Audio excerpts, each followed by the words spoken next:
Hey everyone, Tempest hosted our second survey stream for the Dynamic Campaign server. In this stream, we went over the results from the survey, as well as giving some visibility into the server stats, which hopefully give you a better understanding of why we made certain decisions with the server. I want to thank Tempest for sharing the recording of the stream so I could host it here to let those who missed the stream to watch it on demand. I would definitely give him a follow on Twitch. His link can be found in the comments below. And if you are new to my channel, please consider subscribing because this channel acts as a mouthpiece for the server. I hope you enjoy. All right. Some brief notes about the survey, and I won't be the one primarily going over a lot of the details. We'll have Parab, who's our statistician, going over the analysis and what it means. But some brief notes. We have 357 survey respondents, which I believe is up from the previous one. 31 survey questions and items, and we just want to thank everyone who decided to fill it out. Not all of the questions we were not going to spend equal amount of time on each question. Some of them were repeats from the last, and of those, a subset of those had some interesting respondents or changes in responses that we'll talk about. Some of the other ones, it's the same information. We'll just probably gloss through that. So if you guys don't see your question, you're like, hey, I want to know more information and talk more about it, we will have the Q&A section at the end, and you guys could post up a question, and I'll be copying them in chat, and I'll try to grab them as they come up. So, yeah, just keep that in mind. So, some new survey items. The feelometers, which I think, who dubbed that? Was it you, Parab, or you, Enigma? No, Enigma made me rename him. he liked feelometers more. So do you guys want to talk about the feelometer? Yeah. These are more of these subjective questions. It's like, how do people feel the game is going? How is the balance? You know, you're just getting a lot of that out, because if you look at the Discord, there can be some heated discussions about particular topics, and we try to capture a lot of that in this survey and just get a feel for where everyone else felt some of the key issues were, key challenges that the server has. So we have captured a lot of that. Big one was server map, Syria map ownership. So we really wanted to get a good sample size of who had the map, who was going to buy the map, and who absolutely wouldn't. And player impact on the campaign, which is similar to the last one, and then there's some more interesting questions that we have. All right, so let's kick off with the Syria map. Parab, do you want to talk about this slide?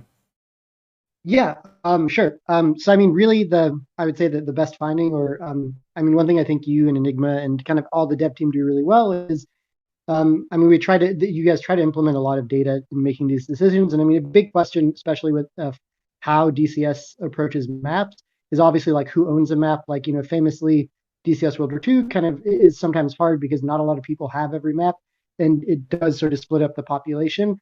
I think really fortunately for us, or for the dev team, it really looks like Syria is wildly popular.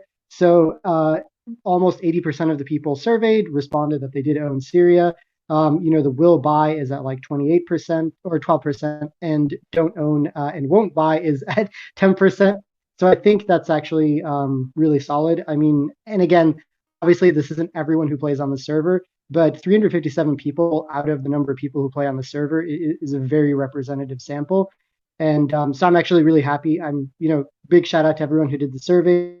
Really appreciate it, and just be as honest as you can be. You know, there is no minus points for saying you don't like something, or I don't know, providing some feedback. But yeah, I think it's really great to see that this is like a really popular map. So I mean, based on this data, it doesn't look like it will really kind of divide the population. So I have one thing to say about this. I want everyone to just take a step back and think about the popular servers and what maps they're on. Even Growling Sidewinder server tried Syria, and they ended up closing that server down, if I remember correctly. Am I misremembering that? Or, that's right, Tempest? Yeah, that's correct. Yeah, so look, the launch of the server initially, that was an uphill battle. and it worked really well. But I want everyone to realize that like the switch to Syria, or not the switch, but like incorporating a new mission that's on Syria is not an easy task, because a lot of the community, like, right here, 20% don't have it, right? And 10% or around 11% are going to buy it. That's 1 in 5 people, right? So that's 1 in 5 that potentially might not be able to play. And that's a non-trivial amount. And that's why we spend a lot of time trying to time the launch around a sale. We worked with ED to make a coupon code that's going to apply after the sale, so people can get the map after the fact if they don't buy during this sale. So when Serial launches, make sure you guys are logging in, because it's not an easy task to run a map that's not Caucasus or Marianas. Yeah. And speaking of that too, I think right now Syria is 20 or 30% off on sale. It's 30 off. It's 30% off right So now. it's 30% off right now. So if you guys are thinking about buying it in that will buy category, go do it. For those who are still on the fence, can or not sure, as Enigma said, when the sale ends, which I believe is the 27th of May, we'll have 1 month in a coupon code, but it's only 10% off with that coupon code for an additional month. So if you guys want to save the most money, pick up Syria now. It's the better deal, but ED was kind enough to give us our own dedicated coupon code for this map launch. So, big shout out to them to help us out. And then on top of that, on my stream, if you guys stay tuned, I will be doing a giveaway the week of the server launch. I'll be set up some raffle type drawing piece, and we'll be giving away the Syria map along with additional module, Cold War related module for the release. So I'll be doing that. That'll be coming out of my own pocket, but ED's helping us here. So guys, keep an eye out on the Discord. If you're interested in the giveaway, shameless plug, give me a follow. And anyone who's, you don't even need to be a follower if you don't want to, but like anyone who's watched the stream, they can join and be a part of that.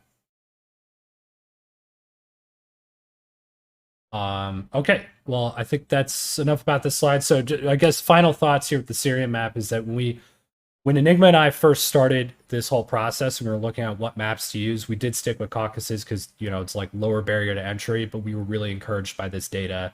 And if we can close that 9% gap even a little bit more, and get some more people who otherwise would not have bought it to buy it with these various sales and giveaways, we want to keep as much of the community here. That being said, the maps will rotate, so it won't just be Syria for forever. We're going to go back and forth between Syria and Caucasus and start setting up some other scenarios with that. Oops. Okay. Okay. Parab. Next slide. Impact on the server. Yeah, sure. So this slide, just to orient ourselves, since we're getting a little bit into graphs now. So on the y-axis is the count. So that's just purely how many people answered a particular reply. X-axis, horizontal axis, is the impact rating. And I mean, this question just arose because we were just really curious. Did people feel that they were having an impact on the server? I mean, for a dynamic campaign, that's obviously pretty critical. If people don't feel like they can't move the map at all, that's kind of a problem. But you might not want it to be extreme. So again, kind of encouragingly, it's almost statistically, it's a normal distribution. But so in these blue bars, again, are just the count. So most people are somewhere kind of in the slight, moderate, a couple in the very. And then the red line is just the percentages. And I don't know if you know much about stats, but this is kind of like a pretty nice normal distribution. And again, that's pretty encouraging because most people kind of feel like they're doing something. I would be worried if it was kind of really at the extremes, because if people are saying, they really have no effect on the server, that's not great. But if people are also saying, like, if one person can swing the entire map, that could be a little bit of a problem depending on your opinion. But so for me, this was like really encouraging. And I was kind of happy to see that people were kind of ending up kind of in the middle here. Yeah, absolutely. And same here. Like it's interesting comparing this slide to the impact slide feeling like they have slight/moderate impact as an individual versus in a future slide like people who care about if they win or not. And it's really interesting to kind of put these juxtaposed to each other. And I think it's an interesting balance that we end up getting when we get there. All right, next slide. So this one is satisfaction with impact on the server. So kind of building these questions, we're building on top of each other. And Parab, I'll let you continue on this, like kind of diving deeper into that same data set. Yeah, no, for sure. So again, this is very, very similar. Again, count is on the y-axis. The impact ratings themselves are plotted on the x-axis. And again, this is also like really nicely kind of, I would say, encouraging finding. Just that, most people this skews far to the right. So again, towards being more satisfied with your impact on the server. So, it's kind of like Tempest said, it's interesting to compare to, say, the past slide where, people are talking about how much impact do they think they have on the server, which is sort of the slight, moderate to vary. But then when you look at, like, are they satisfied with the impact? Almost everyone is actually really high. I mean, neutral is like pretty good in and of itself. Slightly satisfied is almost 18%, and then it just keeps on going up. And to me, again, that's like really encouraging to see, because if it doesn't really matter in a way how much impact you're actually having, it only matters is like, are you satisfied with that impact? I mean, if I move the map 1% and I feel that that is fair, that's amazing. But if I have like an extreme impact and I don't think that really makes me happy, that's actually more of a problem. So again, really encouraging to see that people are reporting that they feel satisfied with the impact. I know it's something the dev team kind of struggle a lot with, to sort of balance, like, you want to balance stuff, but you can't, like, you have to balance in a way where it doesn't hurt the server or everyone's experience. And I think, this suggests that it's kind of going pretty well, that like people are overall very, like, fairly satisfied with how much impact they can have on the server. So yeah. Yep. All right. Next slide. So server since launch feelometer patented by Enigma. Why don't you guys dive into this one? It's not a pie graph. It's a feelometer. We trademarked it. So you call it a feelometer. Can I spin it? Not yet. We're working on that. That's coming in a later update. But no, this was just a feelometer because again, something I know Enigma and Tempest, and I'm sure all of the dev team are concerned with, is how happy are people with the server, especially thinking about it, like, a lot of people started playing on the server right as it came up. It's been, almost half a year now, which is terrifying. But, that's a lot of time. And a big concern could be that, are people sort of radically changing their opinion of the server, in the sense that maybe you really liked it when you started playing, and then are you now like, I hate the server, I hate Enigma, I hate Para because he's Swedish. These would be major problems, not just for Swedish diplomacy. So pink, this figure, are, because Tempest is hiding it with his face. Pink is just people who hadn't played on the server longer than a month. So they're new players. So again, that's actually really encouraging that 20% of the respondents are new to the server. But the biggest takeaway here, hopefully you all, like, pie graphs are pretty straightforward. But the biggest takeaway to me is just that, more than half of this, the surveyed people are in the slightly satisfied, moderately satisfied to very satisfied portion of the server. And again, this, kind of suggests that this key concern of retention, that are people still enjoying playing on the server, even if they've been playing on it since, it came out. And again, there's always individual variation, but if we're, like, sort of based on this data, it does look very positive that most people are still enjoying the server, even if they've been on it since the server launch. And again, that's something I'm personally very concerned with. So this slide and the next few ones we'll probably open it up with, like, Yink or Wizard or Dead Seed. Any thoughts on this one? And by the way, just so everyone knows, this is the first time that Yink, Wizard, and Dead Seed have seen these slides. We actually didn't show them because I wanted to get my genuine reactions. So curious for you three.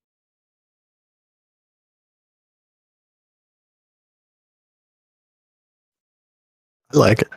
I think the fact that the orange, yellow, and red, like the very dissatisfied, moderate, like all the dissatisfied ones, are extremely low. right? And neutral really just kind of depends on the day you're having at any given time, whether you're having a good time or not, right? If you sometimes you run into the wall and sometimes you own the shit out of it. So it's good to see that the majority are still having a good time, which is pretty impressive given how long ago we've launched and kind of been able to maintain that. Like, it's definitely significantly more than a flash in the pan. Yeah, it's interesting. So I think Ink and Wizard are they're tied up right now, but we can probably go to the next slide. Okay. So server changes, field-o-meter bar graph. Yes. Now we're copywriting bar graphs too. So fuck all the other statisticians. Good luck making figures. But no, yeah. So this is just another simple bar plot. The red line is just percentages, just to kind of get an idea of the overall like proportions in terms of the distribution.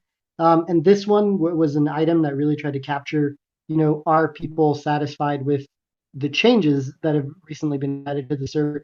I mean, in a really impressive way, there have been some massive developmental changes in terms of, the road-based protection, and all those things. So I think to me, again, this is like really interesting since there were a lot of really big dev changes. And this survey, in case I think that's the question, is from April. So some of the most recent changes might not be there, but it was after the unlock planes were added. So it did capture a lot of those kind of major milestones for the server, I would say. But again, X, because I don't like changing things up that much.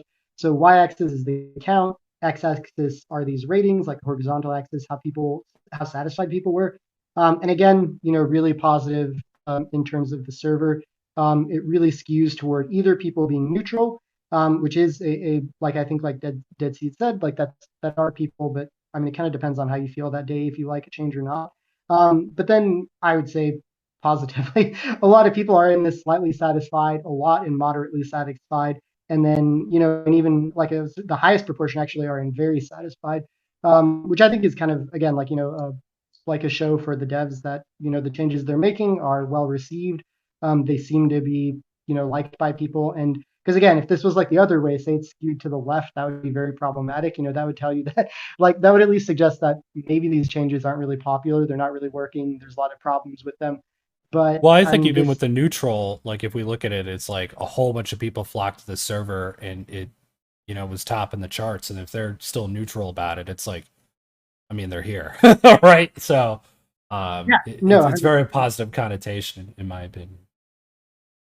Yeah, for sure. And I mean, it's exactly like Dead Seed said. I mean, the interesting part is how low the very dissatisfied, moderately dissatisfied, slightly dissatisfied are. I mean, I did the statistical analyses, but it was sort of pointless because the differences are so massive. Like, you don't, I mean, visually is kind of enough to be like, wow, this is simple. But yeah, I mean, it was very surprising. I mean, like you said, I think even neutrality is for anything like this, like if people don't hate something, that's actually really good. But yeah, so yeah, I there may have been some gamer bribery involved, but I don't have any way to capture that yet. Working on it though. I think this one's interesting to compare with the next slide because the next one talks about server dev speed. Sarah, you want to go over this one?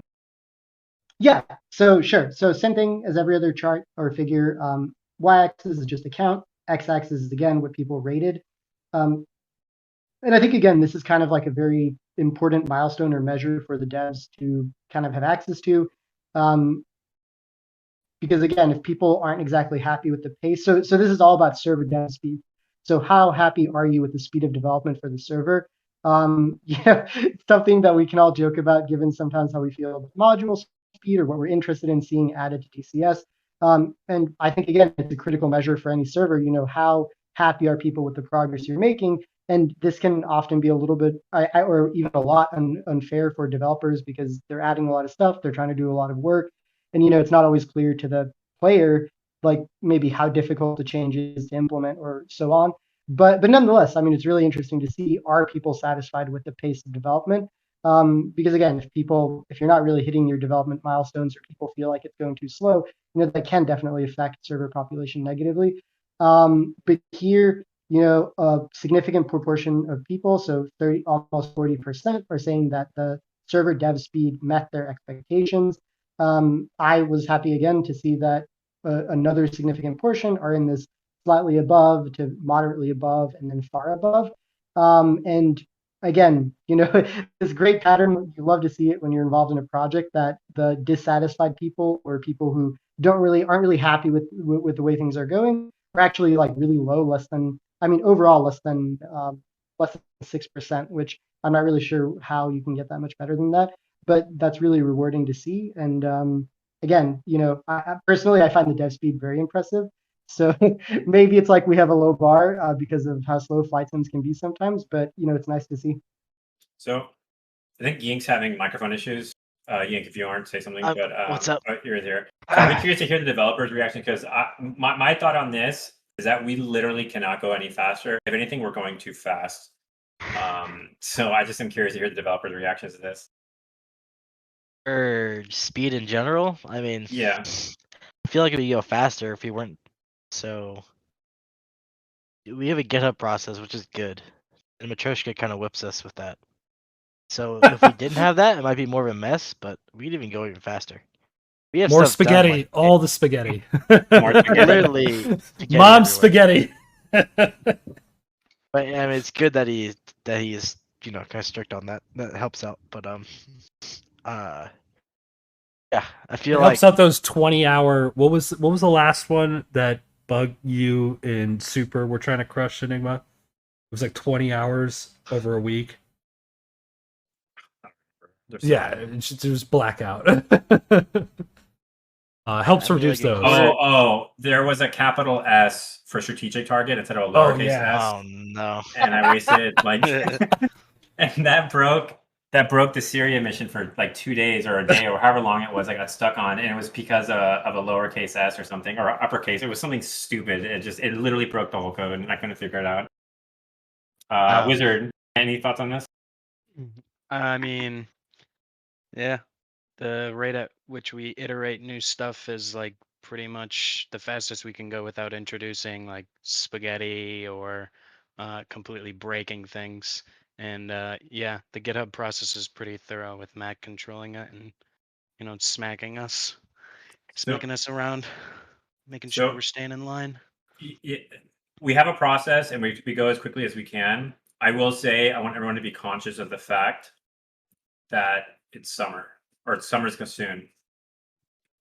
Things have to slow down, and when the server first launched, it was crazy because we were new and like we were trying to fix everything as quickly as possible, but things had to slow down a little bit. So I was actually really happy to see these numbers. So yeah, that's it. Anything you want to add, or are you good? No, this gets you right in the feels to see that. My feelometer's through the roof.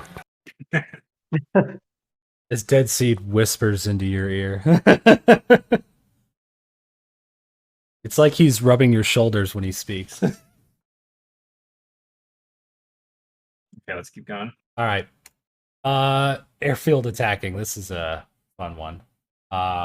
Yeah. I like this one. Go ahead, Perry. Yeah, so this was one requested by Matryoshka because he wanted to know, do people like airfield attacking? Because again, I really want to commend the dev team. I think as a statistician, they're really easy to work with, and I appreciate how willing they are to ask pretty much any question. And again, this was kind of a big change to the server, that suddenly airfields were going to be attackable, and if you're new to the server, like the airfields in the middle of the map that you can capture, were changed from being protected to suddenly you were actually allowed to attack them. And again, this is like a major change, right? I come from the World War II Online tradition, so I believe in attacking airfields whenever possible. But that's a hot take, and some people might disagree. So again, kind of, I was happy to see this. People were overall really, really happy about this feature. So again, we have a complete, like, really skews far to the right. X-axis is just going to be how happy people are. So a 1 would be like you're very unhappy. This 3 would be neutral, and a 5 would be that you're very happy with this feature. And this is just a histogram. But so again, what's really nice to see is that like, okay, there's 26% of the respondents are sort of neutral about this, but they're kind of smack in the middle. But then you have 21% are like happy about it, and then an even higher percent are very happy about it. And I feel like this kind of reflects my experience on the server. Like people seem to like airfield attacking, especially since it can repair. But again, it's nice to see that the devs had an idea, they tried it out, and then we went back to the data to try to see, were people happy with this? Were they not happy with this? And I think that's a massive strength of this server and this dev team, that they're doing all this extra work that kind of prepares the changes they're making to the server, or if they want to change something back. And I don't know, it's been a lot of fun to work with that. I mean, statisticians love just looking at data for no reason. Let me ask Tempest, do you need to run a commercial, or are we good? Yeah. Why don't we take a quick break, guys? But guys, we'll try to keep those few and far between, and moving on to the next slide. This is not a contentious topic at all. And for anyone who is upset with what they see here, just know that I am biased against you. So if you're a blue player, absolutely red bias here. If you're a red player, absolutely blue bias. Go Vegans, But in all seriousness, Parab, do you want to go through this? Yeah. Is this a feelometer still? Yeah. Okay, it's another feelometer. But we decided not to brand it for I'm not sure why anymore. But so again, like Tempest said, we're really concerned with how do people feel about server balance. Obviously, this doesn't invalidate your individual experience. Like everyone has an experience of the server. Like I personally hate Starliner, but I have to deal with him anyways. No, I don't hate him, but no. So either way, like you can have a personal experience or feeling, but a big concern for the dev team, is obviously like, do people overall feel a certain way? And again, really nice to see that most of the server respondents felt that the server was balanced. So a smaller proportion, so 11.2% felt that there was kind of like a blue advantage in terms of server balance, and even a slightly bigger, so 14.8% felt that there was a red advantage. I'm sure Discord, we could like debate this for the next 5 years. But again, it's just an interesting kind of like a feeling thermometer or feelometer trademark, to see like how do people feel about this. Is there, like, say there was a massive complaint where everyone's like red is at advantage, blue is at advantage, that might mean like you really want to go back and look at how does this pan out. But yeah, that I think that's pretty much all to say here. Yeah, and I think just to add on to this, it's super encouraging because Enigma and I really bashed our heads against the wall with the original concept and even the full roadmap when we got to 1.0. It's like, is this gonna, blow, the advantage, the balance to one side or the other? And we're never going to be able to make everyone happy, but it's really encouraging that almost 3/4 of the people think that it's pretty much balanced. And can we improve upon that? Maybe, but I think the perception's in a good spot, and I don't know if anyone else wants to jump in before we move to the next slide. All right. I think we're good. Okay. The next 3 slides I think are all basically the same slide, but or they all go together. Yeah. So, Parad, player burnout. Yeah. So again, the common theme, Enigma and I, before every survey, we really kind of try to chat both together and with sort of the rest of the dev team to see, what are major concerns. And a massive concern for any server or any game, is player burnout. Like how burnt out do players feel in terms of the server, especially since it's been around for a while. And again, what's really encouraging here, so y-axis is again just going to be the count of responses.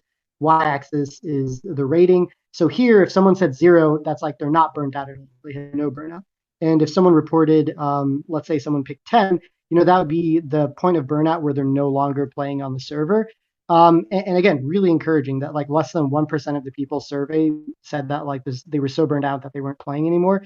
And again, this is not a normal distribution. It's very skewed towards the left, which is exactly what you want to see in terms of being a developer. So here, most people are sitting, the median is actually, so M here just means mean, but means are not super useful when you're looking at this type of data. So the really interesting one is the median. So like where does kind of the middle fall? and that's at 2. So people are maybe reporting a little bit of burnout, but they're actually not really hitting any kind of significant amount of burnout. And again, this varies for everyone. Like I'm sometimes more burned out or less burned out, and then I'll take a break for a day or two. But again, it's really nice to see that overall people like don't really seem to be that burnt out by the server. Because again, population is very important. Yeah, and I would say I don't know if you accounted for confounding variables here, but if you're burnt out, what's the likelihood of you actually filling out the survey? So it'd be interesting to. I don't know if that's something we can answer here as well, but as a statistician, like how do you manage some of that? Yeah, no, I mean that's a great question. I mean that's the ultimate question of all surveys, right? That you're kind of screwed in terms of like if you send out a survey, are the people who respond, if they no longer are interested in the survey or they don't really care, are they really going to respond to survey? I mean the hard answer is probably no. They probably won't respond to that survey. No, fuck your decimal points, Vic. No more. Um, but no, so I mean, that is a really good question. I mean, I think that's why, my approach to this is to kind of like try every so often to toss surveys out there to hopefully kind of try to capture a wide range of people. But yeah, and I think, I think that's why I would encourage people to, if you get a message for the survey and you're like, I hate the server now, I would still fill it out because that's really useful for me as a statistician to go back and look at like, if you no longer play, how do you feel? I mean, there could be a lot of interesting analysis to do on top of this, where it's like we could look at, say, of people who responded a 10 or let's say a 7 or above, what else did they respond about the server? So there is definitely stuff like that we can do. But I guess the depressing answer is like, a lot of times people don't want to fill out the survey. They're just not going to. We can't force people to do surveys. Universities try, but it doesn't go so well. So let's see why or what people think they're burned down on, which is the next slide, which I think this is interesting. And then we could talk after that one. Yeah. So this one is just a boring table. It didn't feel really meaningful to plot this in any way. So again, here, kind of as a validation of the server. So 219 people out of the 357 said they have like no burnout at all, which again, that's really nice. And like Enigma said, I think the key part here is like, why are people saying that they are burnt out? What are they kind of criticizing or not happy about? Some of these things, so like about 15%, they said they were burnt out in terms of being tired of the current map. So, a lot of people don't like the Caucasus map. Some people do. So that's kind of interesting. Another like 10% said they were burnt out of kind of the campaign setup. So this was more like about, what are the objectives like, maybe the map, like the way the map flows, things like that.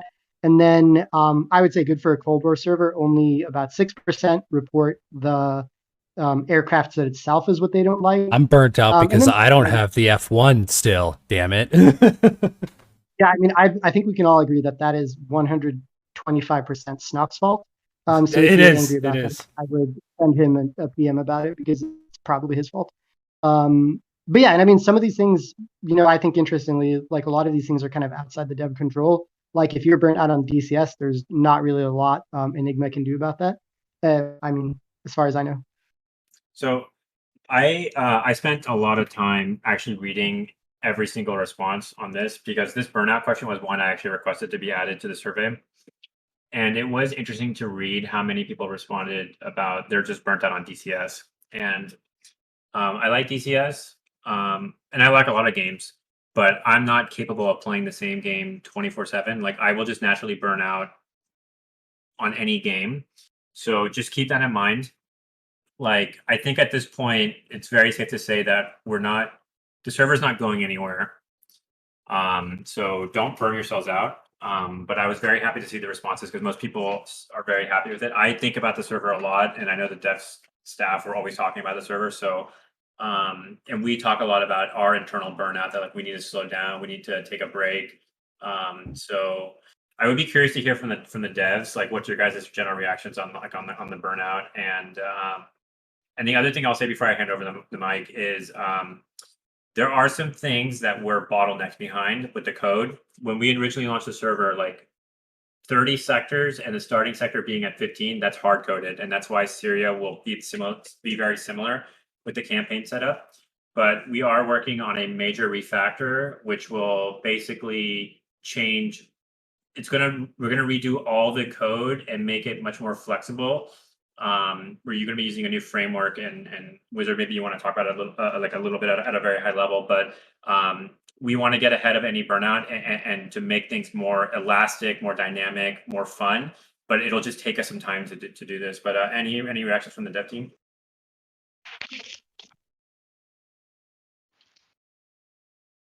Wizard? I had something I was gonna say, but I can't remember now.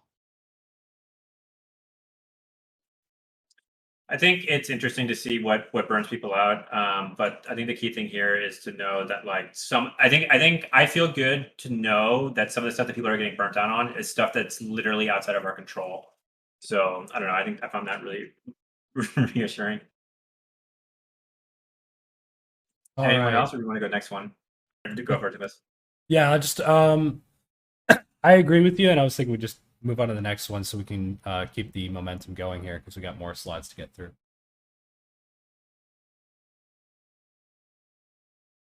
All right, weather preference. So this is a interesting one, and Parap, I'll let you jump in on this because I actually have some thoughts on this as well.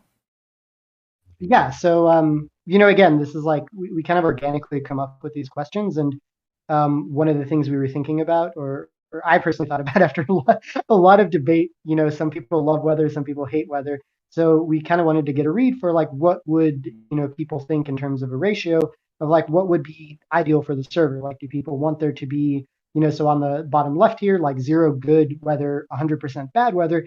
That would be like we're constantly flying like the fucking Swedish snowstorm, which, you know, some people like clearly want that. And then, you know, we have like these kind of, I would say, a bit more sane ratios where it's like 25 good, 75% bad, 50-50, 75% good, 25% bad.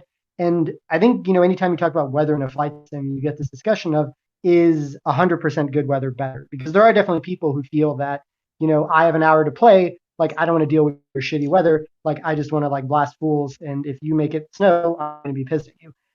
So here, you know, kind of, I would say predictably, we see that most people kind of prefer there to be some sort of either 50-50 balance where it's sometimes good, sometimes bad, or even more popular was this 75% good, 25% bad, which without biasing the poll is definitely my preference. Like, I like bad weather, I like flying bad weather, but sometimes I just, you know, I don't want to pretend like I'm living in Sweden anymore. So that was pretty rewarding. I will also note, just for the sake of full disclosure, just to kind of emphasize, I guess, how hard it is to balance this sometimes. When I broke down weather specifically and asked people, like, literally, like, do you want cloudy with snow? Do you want cloudy with heavy snow?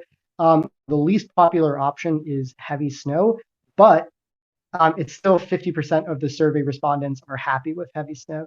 So I think that kind of highlights sometimes how like damned if you do, damned if you don't it is for the devs, where, you know, no one is happy all the time. And if you set heavy snow, 50% of the people think it's awesome, and the other 50% are like, this is the dumbest shit you've ever had to the server. So there is a hard kind of balancing game to play to try to make more people happy.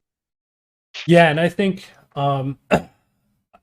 this is going to be interesting. Like some of the weather options, I know people were against, not just because they didn't want to fly in it, but because of some of the performance impacts, which is why we had to like reduce or get rid of like the crazy snowstorm that we used to have. For me, I think two things. One, with Edie coming out with an actual, allegedly, right, a dynamic weather model where like clouds and, you know, storm cells will move across the map. I think that's going to be really interesting because, again, like the server, if you guys aren't aware, was inspired by Finnish virtual pilots. The IL2 server, this is where we all kind of coalesced and helped putting together this like an idea for this campaign. And it was so frustrating when the weather was just socked in because the entire map was just like heavy overcast and like you just can't see anything. Like it's interesting for like 20 minutes and then you're just like, okay, this is stupid. Like, you know, you can't see, you can't stop bombers, like they just fly in the clouds. But with not the entire map being completely covered or those cells being able to move, I think is going to add like a new element. And me personally, like that 75-25, I think is a good balance because I really do enjoy where we have those overcast days when you're doing strikes and being able to use clouds to break line of sight. It just I've had some good deep strike missions where like both intercepting and defending and attacking, where like the weather's played a huge role and had an impact on the fight in a non-frustrating way, like in a fun way. And so I'm excited to see the future of this when it's not like, hey, 4 hours, this cloud's going to be over this hill for the next 4 hours, like where stuff will move around. We'll see if that doesn't tank everyone's performance, though. It'll be interesting for sure. Now the next slide. All right. Oh, so you this, guys have it there. yeah, so it's like this is kind of an open. I believe this is like an more open-ended question, Arab. You'll have to correct me if I'm wrong, but like I don't remember if this is multiple choice or people were just typing in answers here. Go ahead. No, so this is so again, in trying to get kind of the best data we can get, we do try to leave some open-ended answers in there. So this is actually a free response. So I've just gone through and categorized sort of based on my own intuition, what sort of makes sense in terms of feedback. So obviously if like someone was like, I love how quickly I can get into combat, and then the next person is like, I love the intensity of the battles. I mean, these were both kind of like categorized as action as an example. And I think, quite simply, this is really nice to see because it really shows you that the concept of what the devs try to introduce, which like a dynamic campaign, a kind of not like a growling sidewinder, like rush to the action, but like some level of action and not just kind of flying around finding nothing. And also the Cold War aspect.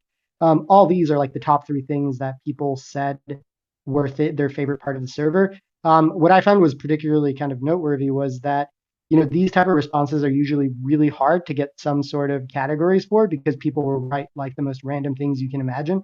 But weirdly, for the favorite part of the server, it was actually really easy. People were very straightforward with what they preferred. So again, I think it just is like proof of concept that the devs have really tapped into, three things that people really care about.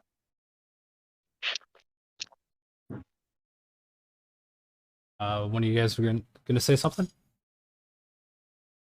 No, I think we're good. I think people, we know what they like. I think we hit a chord, so I think we're good on this one. The only thing I'll say is that I'm happy that people like the player base community. We've really try to stay present in it and try to shape it in a way where it's inviting but also funny. The Discord cracks me up. I find myself reading it probably more than I probably should, but shit's pretty funny. More than those work emails, am I right? Yeah. All right, go next one. All right. Least favorite top 15. So, Para, again, I think this was the same type of question. It was a free response. Not as many neat categories here, which is really interesting. It's kind of spread across a bunch of different things. So go ahead and.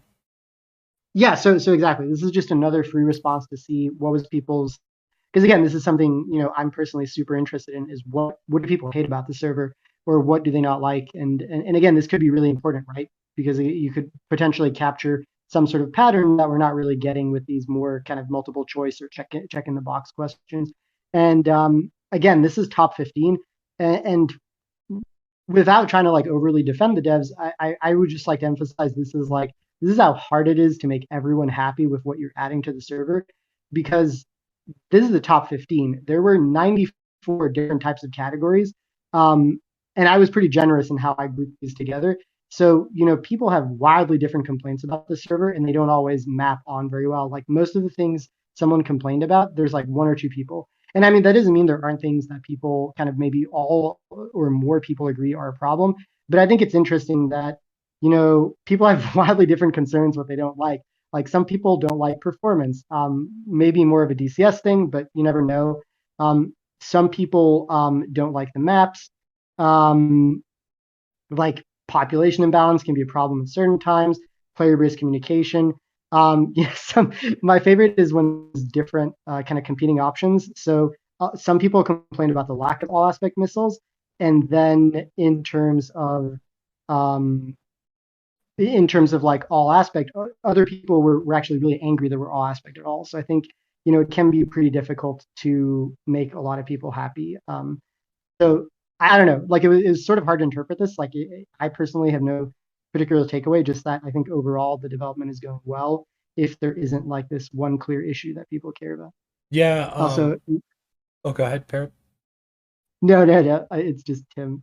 Tim made some comments. Well, no, I'm looking at the charts. Yeah, the same. Like we have 8.1 and then 7.9. Like the Oh no, bars. okay, yeah. So sure. Let me explain why that's lower. So these percentages, the percentages are on the total data, and then the counts are, obviously for each individual category, because I didn't want to exclude, again, there are like 94 categories, so I didn't exclude that from the percentage. But in terms of like the actual data that got plotted, that's why. So it's just again, it just goes to show you that pretty much no complaint is even at 10%, which makes it hard to make a universal argument about what's wrong with the server. Yeah, and I remember this question because I filled this out too, and I remember this question in particular, and I put in performance because I'm just like, it's nothing the devs can really do about it. Like in order to like having the insider information, there's little optimizations. We've got refactor work going through, but a lot of it's kind of like in Eagle Dynamics' court, and for a VR player too, sometimes it just gets frustrating when the frames drop into those, below 45 per eye. It's just a little jarring when you're doing certain things. But again, I keep coming back to it because it's fun. Yeah. So, Herb, do you want to explain the count versus total percentage really quick? Because people seem to be confused.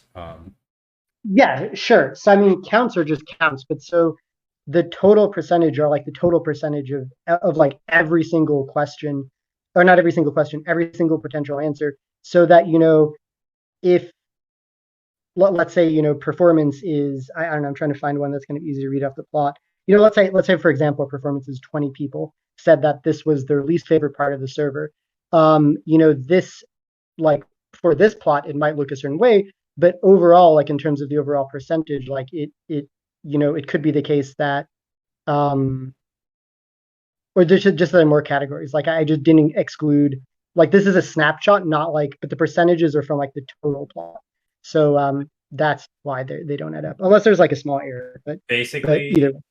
yeah, let me help. So basically, you have to keep in mind that when we do a survey and it's like 1 through 5 or A, B, C, D, it's really easy to count and to compare everything. But when it's a free form answer, he has to go in and categorize everything line by line, answer by answer.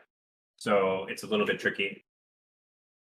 So yeah, so it's, if I can articulate like the nothing example, about 29 people said, "Hey, I've got no problems with the server," but out of all 95 categories, that represents about 7.97% that were also saying nothing. Okay.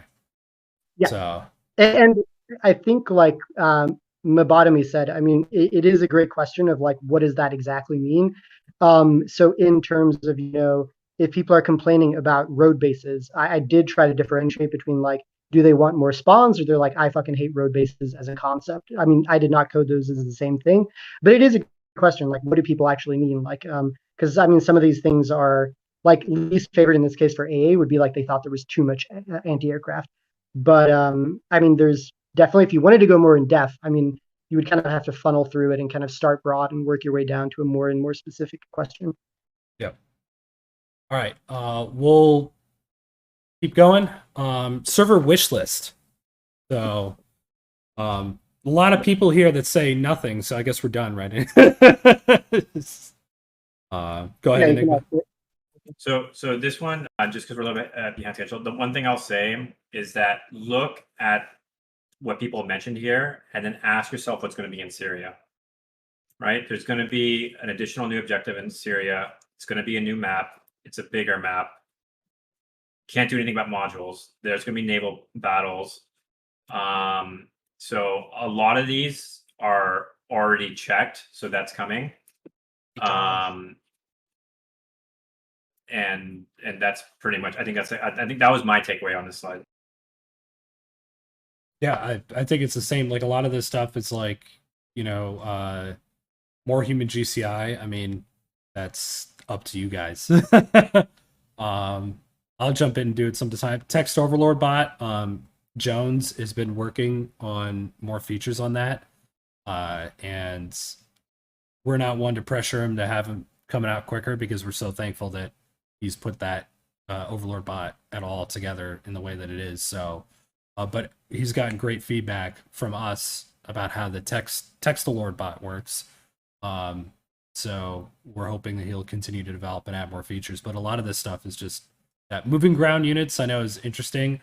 We'll have moving ships, so not quite a ground unit, but one of the reasons we don't have moving ground units is because of performance issues that end up happening when you have the AI pathing do AI pathing things. All right, so aircraft bot for ECW. This is similar to the question we asked in the last survey, and it's pretty flattering, I think, for us that we built the server and then a crap ton of people bought modules to play in it.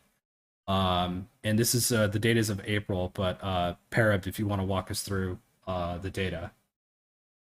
Yeah, sure. So I mean, I think the coolest takeaway really is that 200 out of the 357 respondents all bought one or more modules. So some big bankers, there are a couple of people who bought a number of modules that I don't feel comfortable mentioning on a stream. But so that's really interesting to see people are buying modules. I think to me the coolest finding is to look at look at the Cold War planes that I would kind of argue in DCS have kind of historically been underestimated or not really, I guess not loved, but they just don't see that amount of usage because there's not really a place for them. So like the Fishbed, the Tiger II, the Farmer, the Viggen to some extent, the Hind. I mean, it's really cool to see that these planes, which maybe in the past didn't really have like a place for people to use them, and thus I would probably predict that people didn't buy them as often. And here, we're seeing that people are really kind of interested in buying these because now they have a server that's actually really fun to play on, and where they're not getting clapped by like a 4th gen Hornet or something similar. So I think again, it's like a nice proof of concept that build it and people will show up and then they'll buy stuff to be able to play on that server. We didn't include the numbers. I wish we did. I think we forgot. We asked questions about would you buy the MiG-23, Mirage F1, A6 if the server wasn't around, and would you buy it if we asked two questions would you buy these other modules if the server was around, and then also would you not buy it if the server was around or not? And I think that was interesting. We didn't have it in here, but I think in general I can tell you that thing. Yeah. The basically the net takeaway is that a lot of people are buying modules and are intending to buy modules because of the server. So I think this slide and the Syria map ownership was I shared the data with ED, and they found it interesting. So I think the server is catering to a community that I think a lot of people didn't think it existed. So I think that's good. And I just want to say big shout out to all those farmer guys. Like last time the farmer was way down on the list. People have been sleeping on that thing. Let's go, more of my MiG-19 brethren. Yeah, so just to answer Enigma's question, so in terms of numerical, the difference between people wanting to buy like basically all the upcoming Cold War stuff if it wasn't on the server, like if it was in DCS but it's not on the server because I don't know, Enigma decides he hates it. The difference is about 250 buys, which again, that's like pretty meaningful. Let's the next, sorry, just for time's sake, the next 1, 2, 3, 4, 5, 6, 7, 8 slides. Basically all the slides from now to stats, we can probably go through pretty quickly. Tempest, if you just want to. Yeah, so I'll just run through them and pair up. If you have anything, you'll just pipe up. So these are some of the old survey items. So time on the Cold War in terms of months. So kind of averaging around about 3. But this is a weird distribution here. But this is pretty much. Go ahead. Yeah, no, exactly. It's like it's not quite normal. The last label should be 6. I'm not sure what's 5. Okay. But again, it's pretty well distributed. Yeah, it's pretty well distributed, and it shows that we're still getting effectively new players. It's like, hey, I've been here since the launch, like that's out at 6 months. But we're getting about like 60 players, like 4 months, 3 months, 2 months, 1 month. So there's still new people coming into the server, fresh meat, fresh blood, which is always good to see. So next slide. Again, this is a similar question to the one, or it's the same question that we asked last time. In a typical week, how often do you play DCS World? I don't think this changed between the two survey responses, did it, Para? I think it was pretty much the same. Hilariously, there's no statistical difference between the raw data is different, but the statistical difference is not significant between the two surveys. Yeah. Yeah, exactly. Like Tim said, that's almost a bell curve / normal distribution. So yeah, that's but I think this slide and the next one are more interesting as a comparison than they are like individually. So because again, people play like 3 or 4 times a week. That kind of makes sense. But then here, right, like we see that so how often do you play on Enigmas? So we see a little bit of a shift towards the left, but to me, overall, pretty nice that most people are reporting they play on the server kind of like 1, 2, 3, 4 times a week, which I guess it's cool to see people play 7 days a week. But I mean, people have squads they play with, people have other people they like doing, like spending time with. So to me, it's very encouraging. No, we're still doing phrasing. But yes, just remember to practice safe sex if you do, guys. Come on. But yeah, I mean, this is just nice to see, right? That like overall people do like playing on the server. And I mean, people's time is limited. Like people have a lot of stuff they like to play. So if they choose to play on the server in that limited time, I think that's pretty impressive. Yeah, and if you compare these two, it's like you've got this where a lot of I think the majority is like from 3 to 5. And there's a couple people that can only play 1 or 2 times a week. But of that, like some people spent like only if you combine those two or looking at those two, some people only spend their time at ECW if you were to assume that there's probably some statistical overlap between those two groups. And then we've got some crazy hardcore people that like all 7 days a week they're here. So big shout out to the grinders out there moving that map. I can't play on Enigmas all week. I'm too busy doing people. All right. So favorite aircraft. Again, I think the MiG-21 was in first last time. Yep.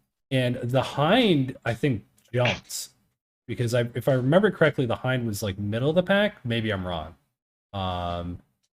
But I think it jumped up. But MiG-21, Hind, F5, Biggin. Tomcat kind of up here, and MiG-29's pretty down low. Bottom third. Go ahead, Enigma. So these numbers, I don't want to say they're a lie, but the actual play times are very different from this, which I find very interesting. Now, it could be that people actually are saying, yes, these are my favorite planes, but then maybe they're actually flying planes that aren't their favorite more often than not, maybe for some reason in the campaign. But I found that interesting. But I will go into that later. Yep. All right. This one, I think this didn't change statistically at all. What side do you play in Enigma's Cold War? Me personally, I play whichever side is underpopped when I log in, or I try to, and I'll switch sides during if it gets really bad during a 4-hour session. But I think it was about 50-50 between people who play both sides, and then 50-50 between red and blue compared to the last survey we did, right, Para? Yeah, these are again like there's not really that much of a shift between the first survey and this one. Most people are saying they play both sides. Like a smaller group are saying they play one side, to exclusion. Yep. How often do you focus on attacking ground targets? I don't think this switched. I don't remember. No, actually. Again, this is again very, very similar. I think the interesting part with this is kind of what Enigma alluded to in the last. What people say versus what it actually happens in the data. No, exactly. I mean, it's the ultimate question, right, of any person studying human beings. It's that, what is the difference between what people will tell you they do versus what they're actually doing? And So here, I don't think this is accurate at all in terms of what people are actually doing. I think it's accurate in terms of what people think they're doing or want to say what they're doing, but this probably does not map very well onto like actual behavior. Yeah. Doesn't matter if you win the campaign or not. 3/4 of people don't care. 25% of them do, which is interesting compared to the 50-50 who only play one side. So they, at least 25% of them also don't care if their side wins. Moving on to the next. All right. So in this I swear I can talk. This part of the stream, we're going to go over the stats. So we've had the stats bot on for a couple of months now, and we've been gathering data, looking at how people have been leveraging their aircraft, and also comparing that to some of the survey responses and some of the other preferences, or I don't want to say complaints, but comments or whatnot that we've got in Discord, and we've juxtaposed that with some of the data that we've gathered. And so Enigma, with the help of some of the other community members, have been helping us going through our PostgreSQL table, building queries, and pulling up some of this information that we thought was interesting for people to see. So Enigma, I will let you run this one, and we'll dive right into it. Oh, Okay, I forgot. so- Yeah, go ahead. No. Do we need a break or no? I'll just go to it. Okay, so basically, since the beginning of April through yesterday, there's been about 26,000 hours of playtime on the server between all the different players. So just let that sink in.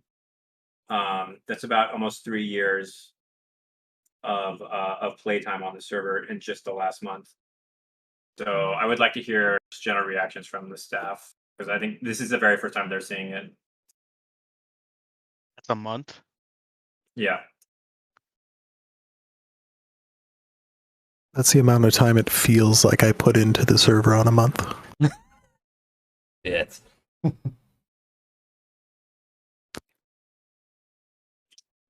Any other reactions? Curious to hear chat's reaction too. But yeah, basically in the last month, about 3 years worth of human time collectively between all different players, which I found very interesting. A little scary, to be honest. Which also might be scary, is that in the same playtime, or in the same time frame, the person with the most playtime represented, I think they had like 250 hours, so about 1% of the total time. So it's not just like a couple of sweaty people just going hard. It's there's just a lot of people playing. So we can go to the next one.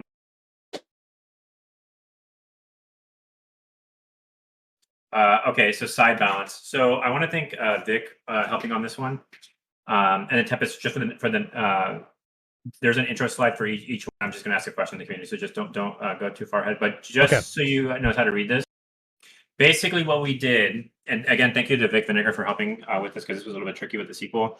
Basically what we did was we took a picture every 5 minutes on the server, and we said how many people are on red, how many people are blue, every 5 minutes for about a month. So the purple shows an equal number of players. If you see red or blue coming off the purple, that's an imbalance or overpop for one side. And when we looked at all of this time frame, and we saw what was the average numbers of players per side at a 5-minute increment, we saw that red has a +1 population imbalance. And I actually spent, and I couldn't visualize this in a good way, but I spent a significant amount of time looking at these blips of where red and blue really spike, and they happen in a really quick time. And what happens is when you think about what was it, 60 or 70% of the players play below sides, the server, the community basically rebalances itself.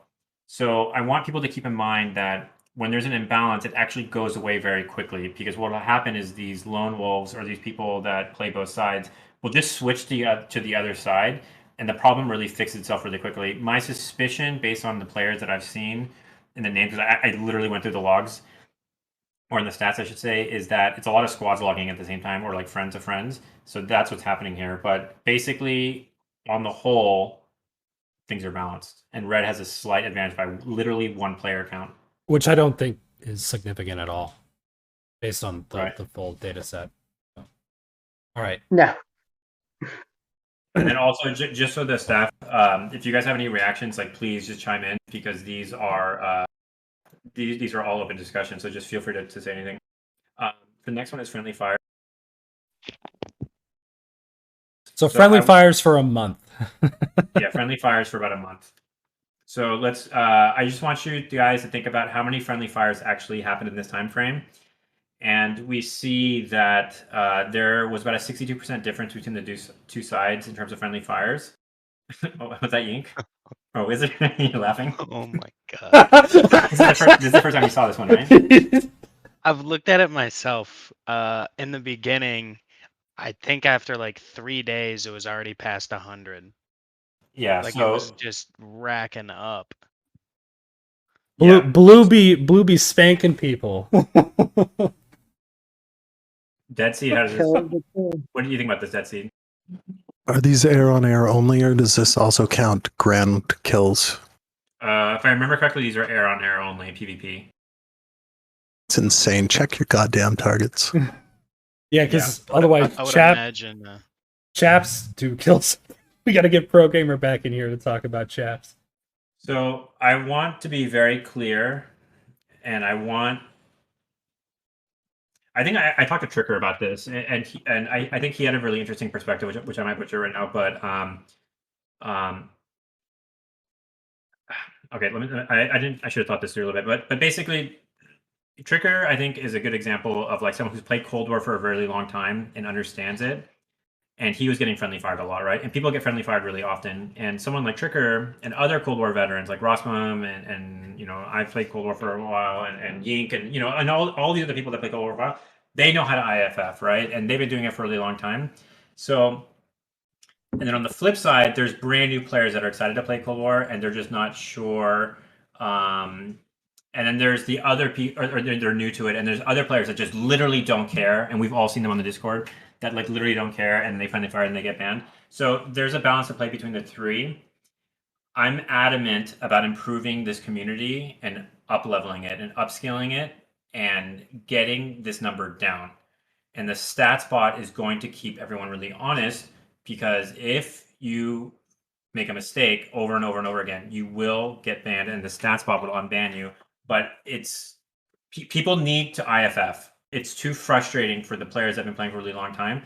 Like the server needs the veterans that help to upskill the community, but then the server also needs new players to keep the community fresh and growing. So it's a balance between the two. But I'm very determined to uplevel the community and upskill it, and we can't keep unbanning people. Like the bot's going to do it. So what I would like to show the next slide is how the friendly fires have changed.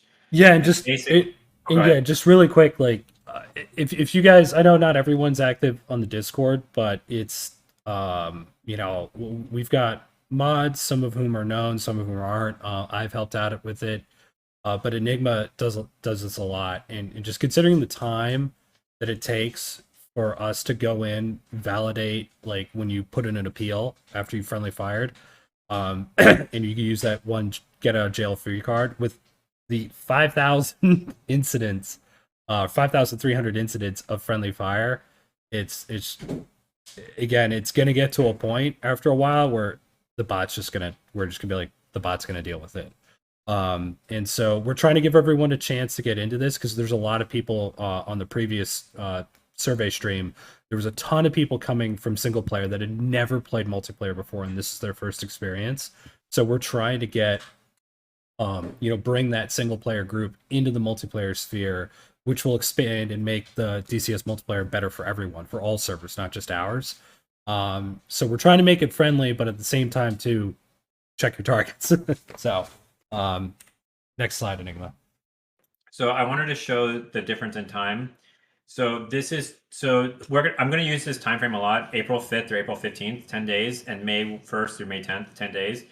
And I wanted to show when at the very beginning, we were very forgiving, and then we started to clamp down and said, draw a cartoon, or sorry, you have to wait for the bot to unban you. So I just wanted to show kind of a general trend or just a snapshot of 2 different points of time, like from the very beginning, from when we launched the stats tracking versus now. It's getting better. And just keep that in mind. I'm, again, very determined to upskill the community and to make this problem eventually go away. So it's getting better. All right. Next slide. Next slide. So which side has the most air-to-ground kills? Wait, yeah, hold on. So I want everyone right now to think about which side has the most air-to-ground kills and how much more they have percentage-wise. Okay, and I would like to see some guesses in chat. I want everyone to really think about this. Think back to all the numbers you've seen before. Is the server balanced? Is it not? Because I want to make this a discussion.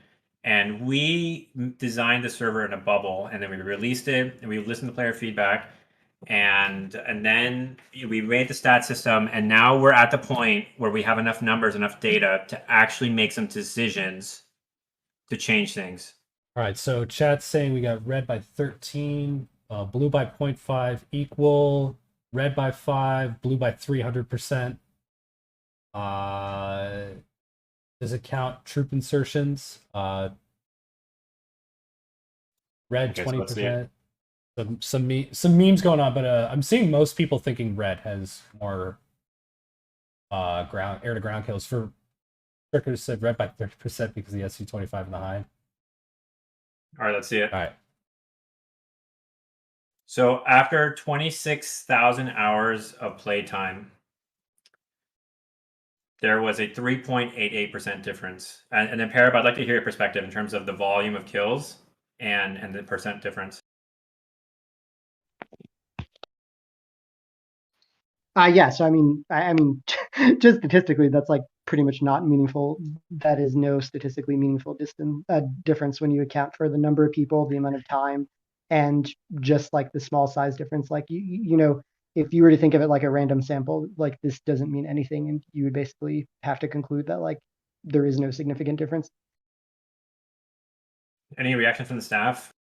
Dead Seed, I think this is the first time you saw it, or Wizard or Yank. I'm just curious on your guys' reaction. Are you guys surprised by how close it is? Or does it make sense to you guys? I mean, it kind of makes sense because the A10 is kind of like a backpack for blue. I'm actually kind of surprised. How many Oh, of go blue ahead, kills are team kills? Savage. I'm actually It's actually. Go ahead. Well, it's interesting because you made that joke, but if you think about it, if blue wasn't team killing so often, maybe they would have made up that 3.88% difference. Ooh. Yeah, how many poor vegan drivers gotten blasted on their way to target?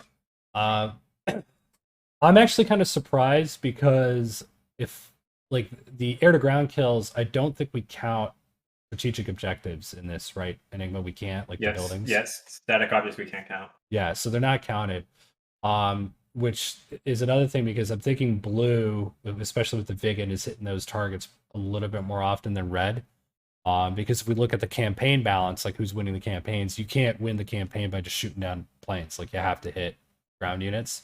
And if the number of churn is pretty much equal, I thought blue would have even fewer, like some of the other people in chat. Like red would be a little bit more chewing up the front line, more at least to a statistically significant difference.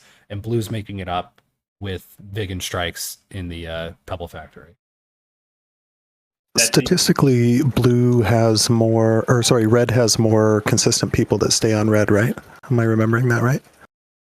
So, and I think it's also close to that difference. That's neat to see. I'm really glad that it's balanced. Like all this is coming across balance because that's not necessarily what you see in chat or hear people complaining about, but the numbers lie less than the people. Yes, so Detsy brings up a good point. I wanted to mention this while I was on my soapbox. Look at this number, 3.88% difference, and then think about all the complaining that happens in Discord. The amount of complaining that happens in Discord is not worth a 3.88% difference. Now, we like feedback, but just think about that, okay? The server is actually very balanced. Someone mentioned the stats per kill. I didn't do it for air to ground. I did look at it. I just forgot to include it. Basically, what's going on is the A10 is dwarfing the SU-25 in terms of air to ground kills, and the Hind is making up the difference. So that's what's going on. People don't fly the Viggen very often. Next slide. So which side has the most A to A kills? How big is the difference by percent? So chat, same game again. Who are the air to air champions? Red or blue? Go. And by how much? Anyone else have a guess? Wizard, Yink? I say Yink. Yink, you have a guess on this? What? You have a guess on who has the most air to air kills for the Snock a kill's a kill. TK's too. I'm not Okay. biased, but it's Blue if gotta it be kills a red kill. by at least 10. A kill's a kill, bro. You said red by 10%? I'm seeing a lot of people I mean, thinking maybe red. 5 red by 5 to 10, I think. That's fair. That's aligned with chat. Red by a lot of people saying 5, 8, 10. Couple of blue people, but mostly red. Red by 10%, blue by 100. Okay, Ike, sit down. Put down the crack pipe. All right. You want to see the number? Let's do it. So blue has an advantage by 3.7%. And again, with 26,000 hours played, or 27,000, whatever I forgot what the number was, 27,000 hours played on the server, there's less than a 4% difference. How many of those are blues TK? See, if blue would stop TKing so much, they'd be making up this difference. This is only player-to-player kills when the target's a different coalition. So there's no friendly fires in this. Rigged. Enigma, I can't remember. Is this without bombers counted or bombers counted? No, this is only player-to-player. This is no bombers.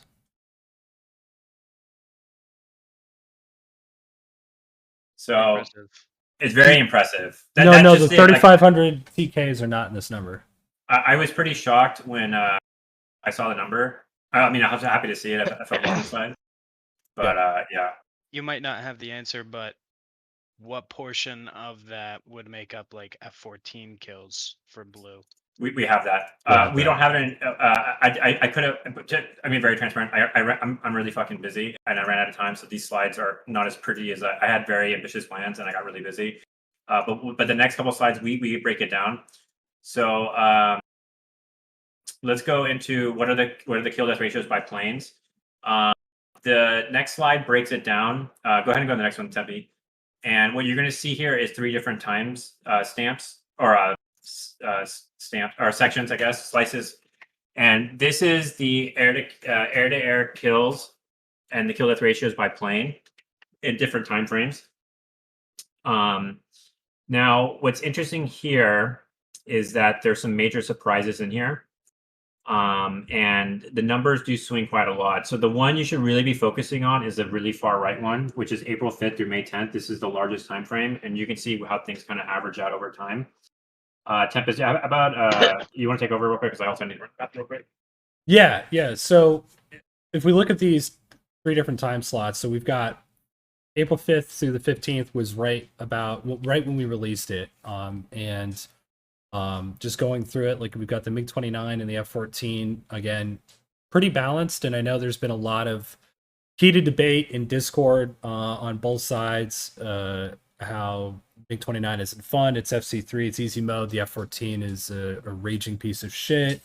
The F-14 is going to be way too overpowered because there's too many missiles, and the missiles are way better, and everything else under the sun. So it's kind of interesting to see with this time slot between the 2 top dogs when they first came out, and people struggling with just like getting used to the how to fly them, and all the memes with F-14s getting into a merge, or top tier planes getting the merge and getting spanked by the other aircraft.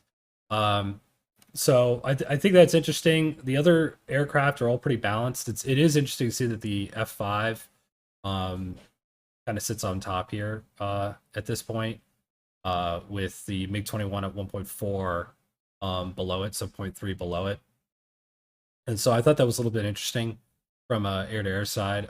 Poor MiG-19 sitting down 0.82, and no one cares about the C-101. But when we move into the most recent time frame, so from the last couple of weeks, this is after people gotten used to it. There's definitely been a shift between F-14 pilots and MiG-29 pilots, but it's still, statistically speaking, like in fact, F-14 pilots got better. They've killed fewer, but they've got better in terms of KDR. And MiG-29 pilots did, so probably avoiding merges more. But again, all the yelling and gnashing of teeth of how the MiG-29 was not going to be a good match, and it's just totally outmatched because it only has 2 radar-guided missiles, and all of that, complaining. It's just interesting to see how this is all bearing out based on these different windows.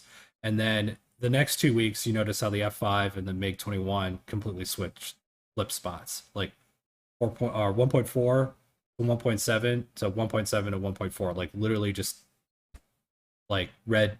Just decide more people decide to play red. People switch sides. I'm not sure what happened in these 2 weeks, but it's just interesting to see how that kind of flip flopped back. So I can talk about that. Yeah, go ahead. The reason for that is when the forward air bases are available, because the P5s are more available and easier to get to the front line. And then when the front line stagnates towards the end, because red always gets stuck when it gets close to Sochi, that's why it's the P5s are available. So the P5s are really strong.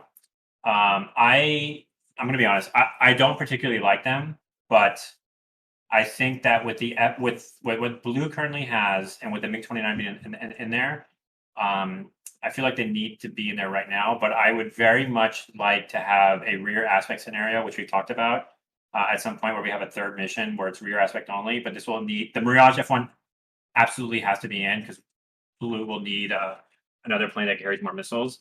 But it was interesting to see this. The Saber is the unsung hero, I think. And did everyone else have any reactions? Sorry, I was in the bathroom. I just came back.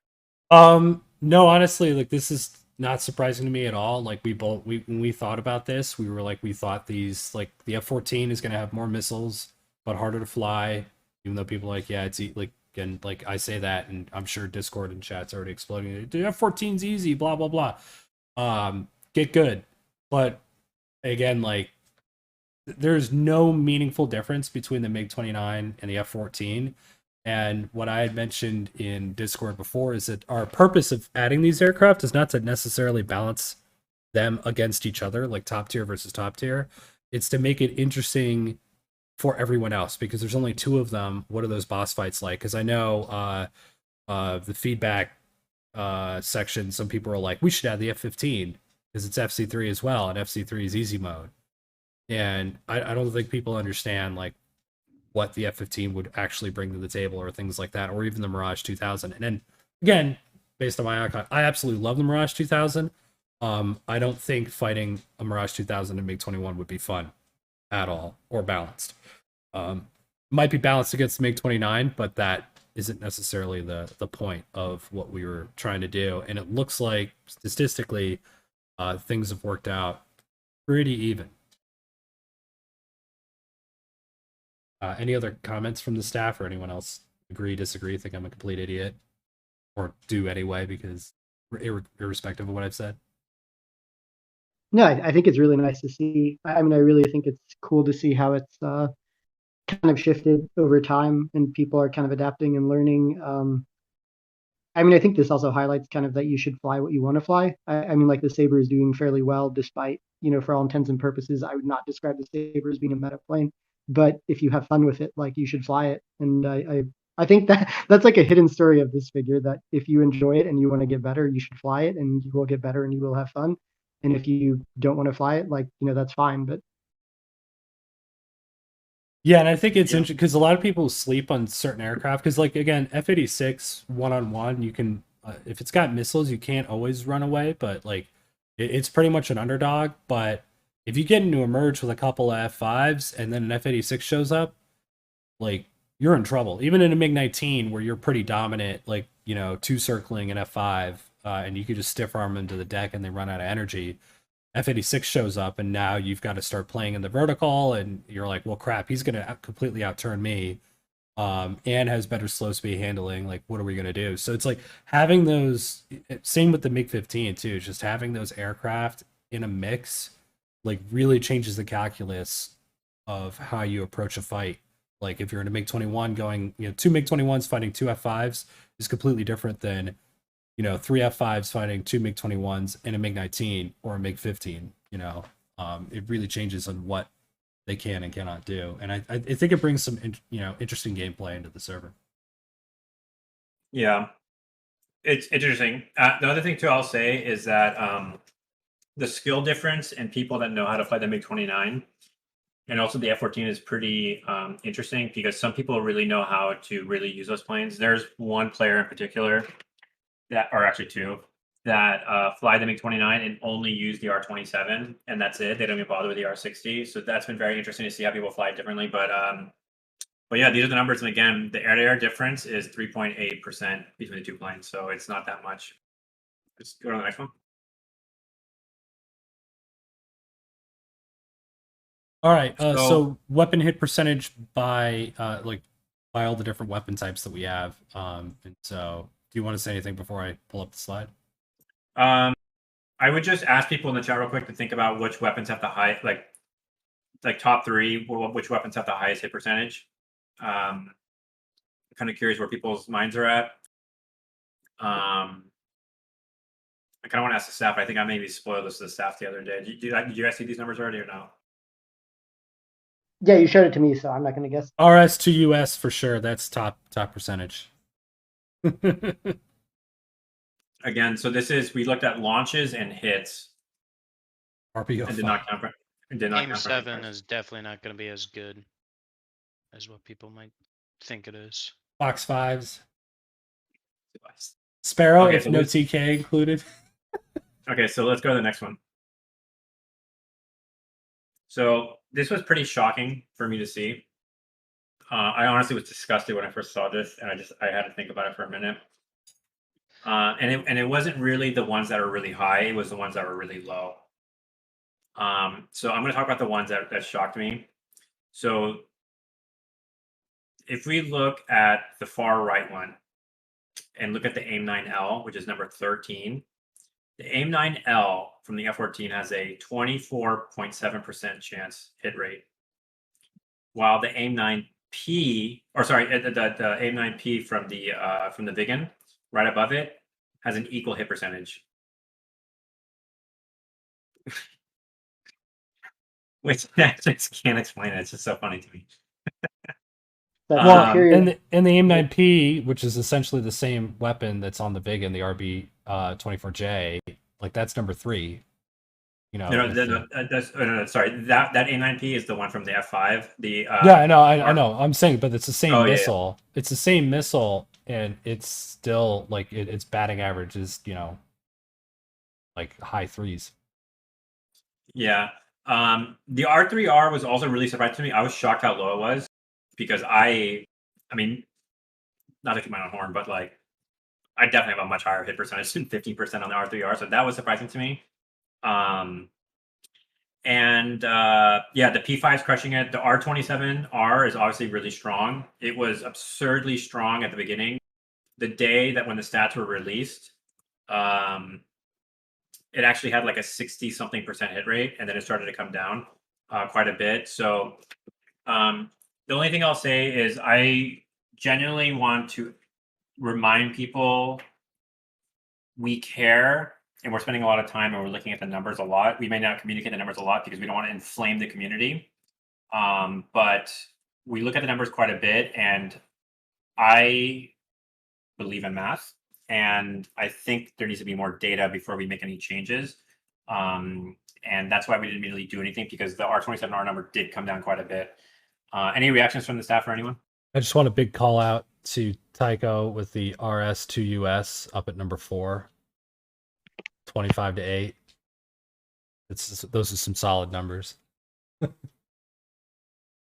yeah, I mean, I think people had some good comments in the chat too, in terms of, I mean, this is a super interesting pattern. I think there's a lot of interesting questions of like, are people taking kind of dumber shots because they have more missiles? When are people using missiles like the 29 or the F-14? Are they firing the R-60s or the 9Ls kind of when they're in that like, oh shit, I'm about to die moment?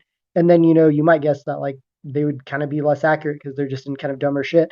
But I mean, I think those are great questions. And I think, no one is saying that like data is perfect or that we can answer everything. But I like this approach of kind of trying to, combine data with people's responses to try to get a good idea of like what's happening.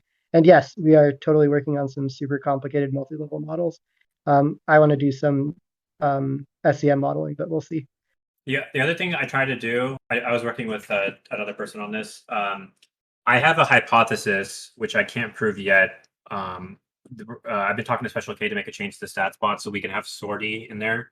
But basically, my hypothesis is that if a player has more missiles on their plane, they take more risky shots. And what I wanted to look at was isolate the Viggen, the road-based Viggens versus the air-based Viggens, and see what happens when they have 6 missiles versus 2 missiles, and if their hit percentage goes higher. Because I believe that the R27R and the AIM-9P5 numbers are a little bit inflated because people are taking more high hit percentage shots than a MiG-21 with an R60 that has maybe 6 missiles, and he's just letting them rip. And that may also explain the F-14 because you go into a head-on situation, you have range, you shoot a Sparrow just to get the guy cold. You don't even care if it hits or not because you're going to follow up with an AIM-9L or another Sparrow later. So there's that going into it also. So there's some nuances here to think about. So just think about that. Any reactions from anyone on voice? I knew the AIM-7 would be low. Yeah. All right.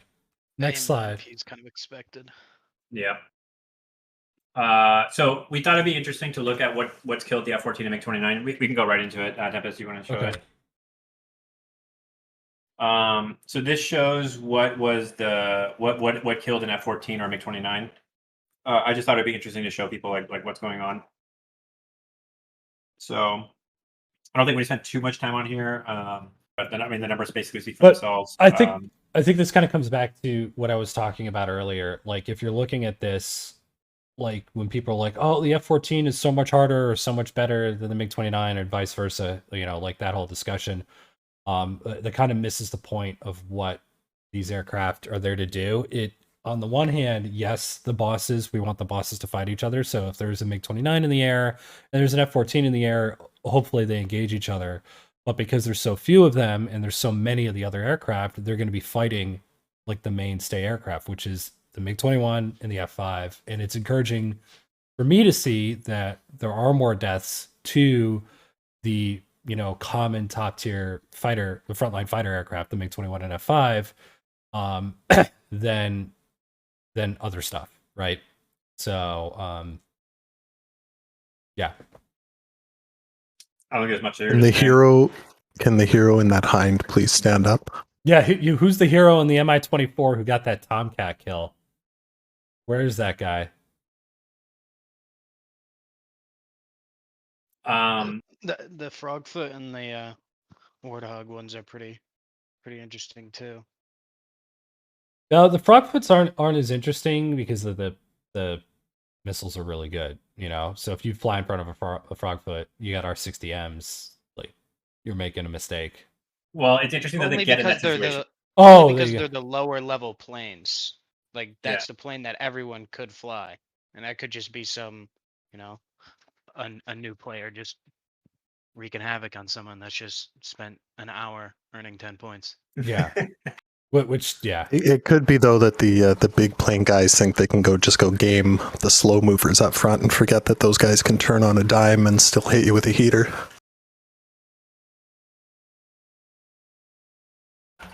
Okay. All right. Who actually T-55? I guess if you're flying over the front and you got machine planked and then like hit the ground or something, maybe like stole the kill. But that T-55 is fine. You can get sniped by a tank. Yeah, the tanks are no joke. So the next slide, I want everyone to think about what has killed, or sorry, how do F-14s and MiG-29s get kills? I found this one really interesting. So basically, the percentage of kills for an F-14, like how much comes from a Sparrow versus an AIM-9 versus guns, and the same thing for MiG-29. So I thought this was pretty interesting because if you think about it, the F-14 has a Sparrow, the only Fox 1 missile on the blue side, right? And they have the AIM-9L, which is on paper the most cracked out missile probably on the server, or one of the best ones. And the MiG-29 has the R-27, which is also a great missile, but Fox 1, and then it has the R-60s, which are not great. So All right, Chad, what do you think? What we got any guesses? MiG-29 gets. This might be hard for them to type because it's so much. Yeah, we'll just spoil it. Chat doesn't get to participate. Sorry. So let's go ahead. Yep. So the interesting thing here is we looked at kills based on the source. Keep in mind also that scenario I mentioned earlier about an F-14 going head on and then using a Sparrow to press and then getting a follow-up kill with an AIM-9L. That would come up as an AIM-9 kill here, right? But that situation was only really set up by a Sparrow, so the stats aren't perfect here. But the interesting thing here was that the AIM-9L percentage-wise is much more than R60M, which is not too surprising. And then the MiG-29 is getting a couple more gun kills than the F-14. Probably a lot of noise in the data because there's probably not enough data to say this definitively, but I particularly found this interesting. And I can say from the way that I fly, I particularly don't like using the R60s on the MiG-29s. I pretty much just use R-27s, and then if I'm flying serious, then I'll basically almost always RTB I shoot my R-27s. But any reactions from anyone here? This doesn't surprise me at all. Like, it's interesting, like, when you keep in mind that hit percentage, but again, like, kind of comes back to, like, they're still getting about the same number of kills. The F-14, even though the Sparrow is in the toilet in terms of, like, accuracy, it has 4 or 6 of them, right? So you don't need to be as accurate. It's like, again, like, so it's like, this like, when you look at certain data points, like, you can't just be like, oh my god, this means we're nerfed, or this means it's better, or whatnot. Like, it's trying to look at the whole picture. So I just think it's interesting when we pull like these different pieces of data and then are able to walk through all of it instead of just hyper focusing on one element. Yeah, so we have 2 more sections to go, or sorry, 2 more slides to go through. We can open up to Q&A. So let's go to the next. I think the next one that the surprise has been kind of spoiled with it, which is about the F-86. And basically, we looked at how many kills the F-86 is getting and how they were getting it. And I think it's pretty clear looking at the KD ratios on the F-86 and then just looking at the kills. And I didn't make this relative to sorties because how the stats are, it's a little bit hard. But basically, the F-86, in terms of the stats that we're looking at, it looks more equal to the MiG-19 than the MiG-15. And then the way that we stumbled, and I think it's fair to say that we stumbled into this because on paper, the way we designed the server was the F-86 was supposed to be kind of more equal to the MiG-15, and that doesn't seem to be the case. So curious to hear any reactions on this. I think that doesn't surprise me because the MiG-15 can't carry missiles. So yeah, like the missiles on the F-86 give it, like, because again, like, if the F-86 didn't have missiles and with those little BB 50 cals, like, you just run away from it and with impunity. Like, and then I would think the MiG-15 would be doing better because the MiG-15 is that big honka, 37 millimeter in the 223s, right? So like if it tosses out around and grabs you, it can slow you down and then force you into a fight. But with the F-86, if you already drop your guard and get yourself too close to one, especially in a high threat environment where there's F5s and other stuff around, you might be forced into a turning engagement. You try to extend, it just fires a missile up your ass.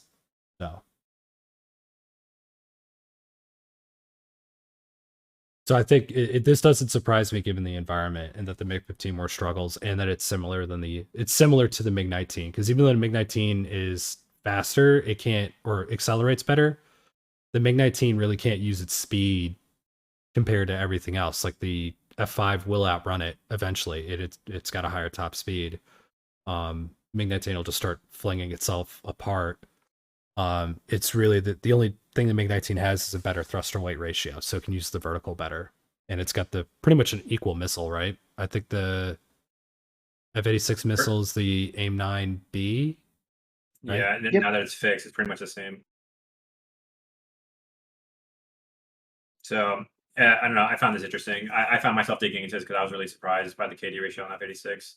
Yeah. I particularly don't like fighting F-86s. Any other reactions for anyone else here on voice? No. Okay.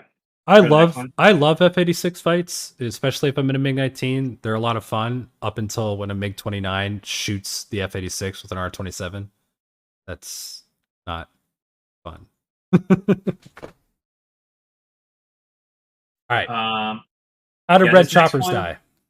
Yeah, so this one, to be honest, I ran out of time, and I wanted to do a lot more with this, so I didn't have time to flesh this out. But the point of this slide is to say it's not to rub numbers in people's noses.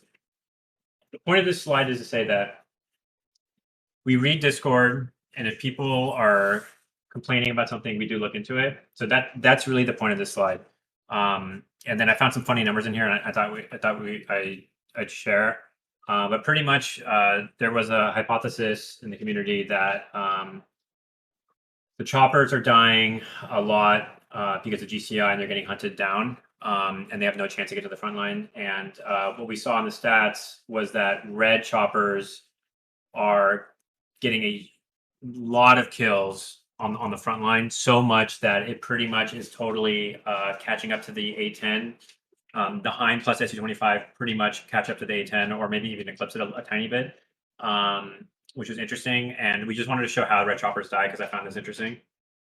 So if we go to the next slide. So again, this one's more for funny, because I found this particularly interesting. But basically, like the tank guns are killing red choppers more often than AIM-9Ls, which I found particularly funny.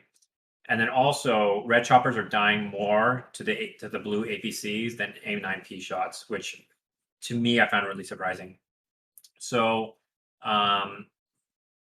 there's a lot of ways to die on the server, and it's interesting too because this is a new view which we didn't show a lot of, which is the kills by plane and by weapon type. And I just want to tease this up as something that we want to do more of. And Tempest had a really cool idea, which is like, what if we have like an Office 365 portal where people can go in and see these slices of data which are already pre-made, and then all we have to do is automate the stats being pulled and then just raw data being put in there, and then everything will auto calculate. So that's what we want to work to eventually, and it'll take time. But basically, when people are complaining, we do spend the time. We may not always say something, but we are looking.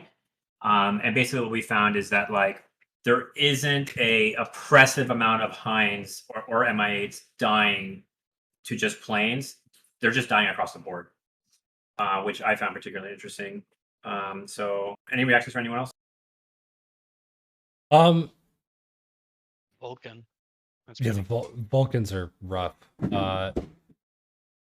The AIM-9P, when you mentioned like the AIM-9P, like it kind of surprised you that like, you know, Vulcans or Avengers or other stuff would take them out. Like I struggle to get helicopter kills with the P. The P5 is like, that doesn't surprise me, but the AIM-9P or equivalent or RB-24J, like when I'm on RTB from like a Big and Strike, right? Now we've got my two winders left, and someone's like, hey, like GCI is on, it's like, hey, there's a Hind in front of you somewhere, and I'm like, half the time I'm like, nah, I'm not even gonna bother. Give me something like a Big 21 who's fallen asleep or whatnot. I'll pop him, because like I watch those missiles just go hit the dirt. So it doesn't surprise me as much that the Ps aren't responsible for more chopper deaths, but maybe that's just me.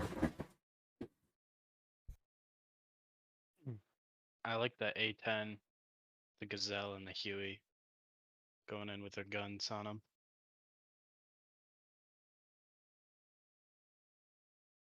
Yeah, it's just there's a lot of ways to die. Someone in chat, Rhino, this is misleading. Blue planes kill red choppers 4 times more than red players kill blue choppers.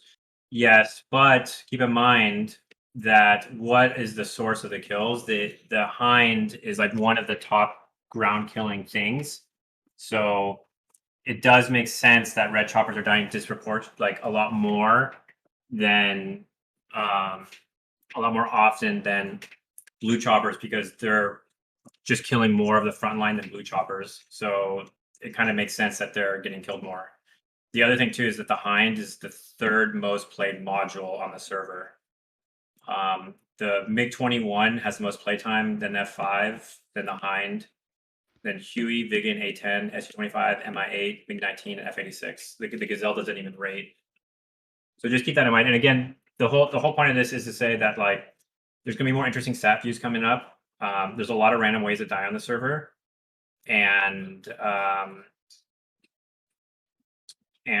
when we hear complaints, we look into it. Anything else? Anyone? Yeah, no, I No, think I mean, just... Oh, go ahead, Parab. Yeah, no, I was just going to say, just as a quick thing, I think, people are raising a lot of great questions. And I think, like Enigma said, I mean, what's going to be really interesting is if we can get some sort of sortie/time data. Because, I mean, again, like raw numbers are really interesting. They're useful, but it is a little bit hard to interpret. Like, if Hinds are flown 3 times as much as Hueys, does it really, like I would predict it's almost, if anything, like predictable that they die more. So I mean, there are a lot of really good questions of, like, in terms of how much is these aircraft used, how often do they survive a sortie, how often do they, what are the kills per hour. So I think like Enigma said, like, I think this is an interesting first look, but I don't think, I mean, it's not definitive. It's not the end of it. It's not like we're never going to look at stats again.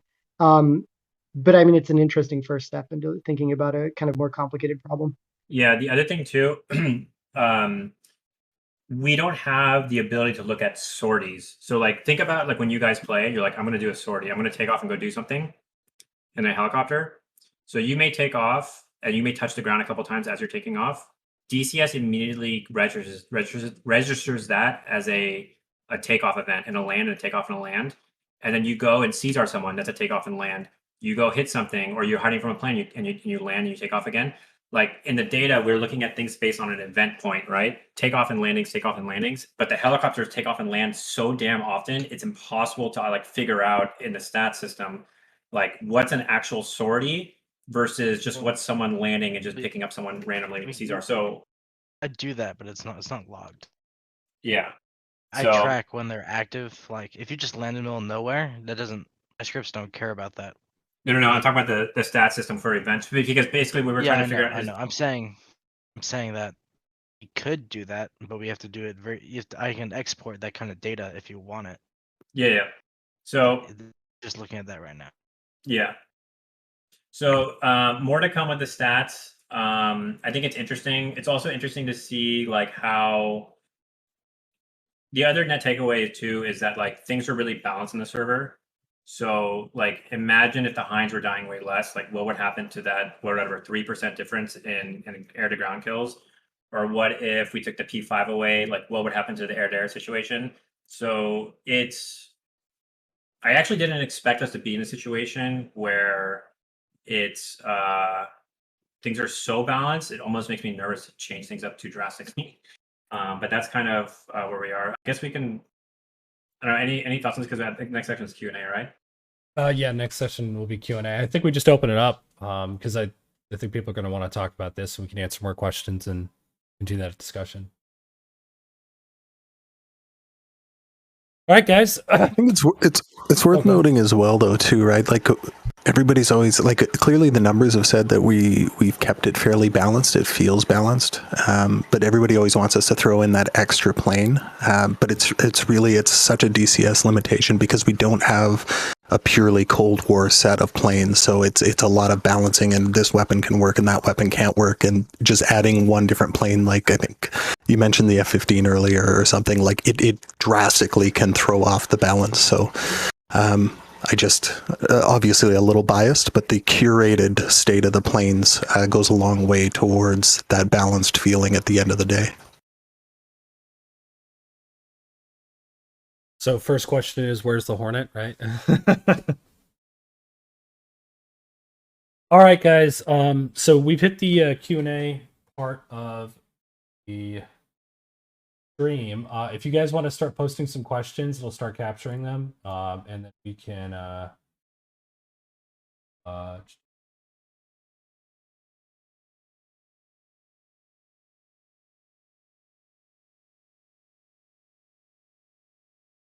All right. Are you guys looking into adding an 80s or 90s server? Blue Flag and DDCS are tanks and helis only.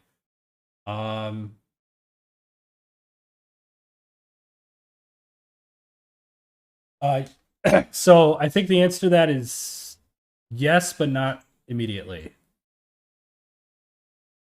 How far are the boats going to move in Syria? Will it be enough to warrant boat recon? Dead Seed.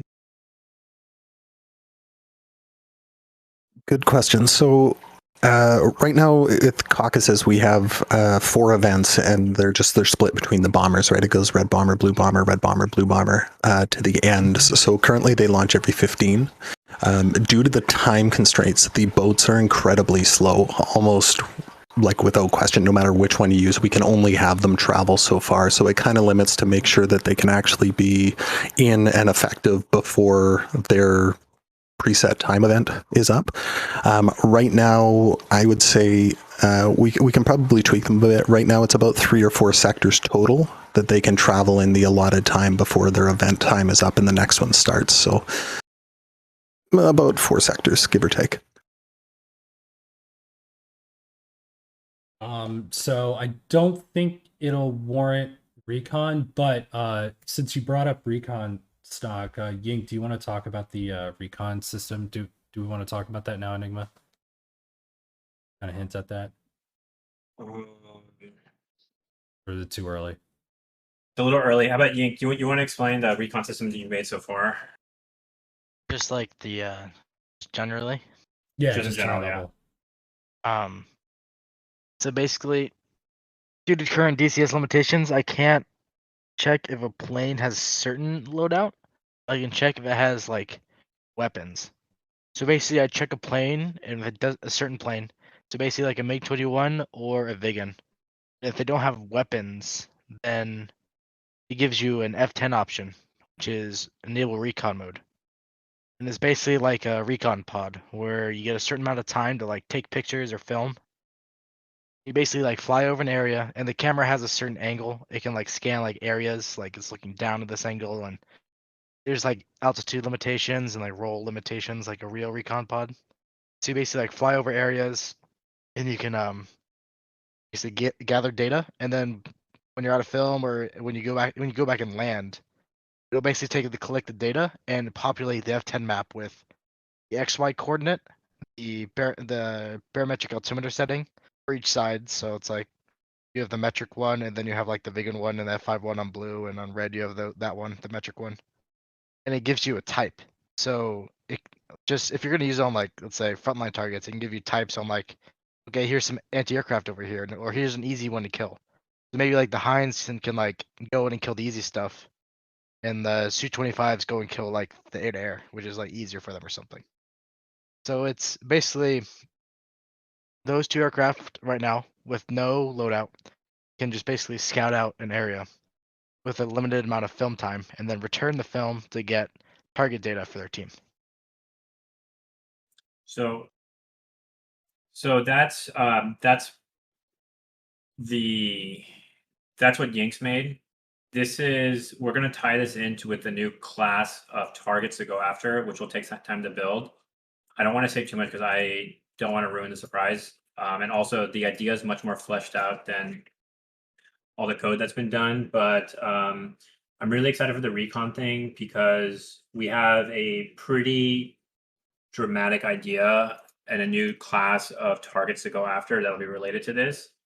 And it's going to take months to build because I think it's going to involve a new thing. But the camera thing that Yink made is already, I think it's almost like, I think he just. Yeah, it's pretty much close to done. Yeah, it works. Yeah. It won't be out on release of Syria, but it's a brand new mechanic that I don't think DCS really does it.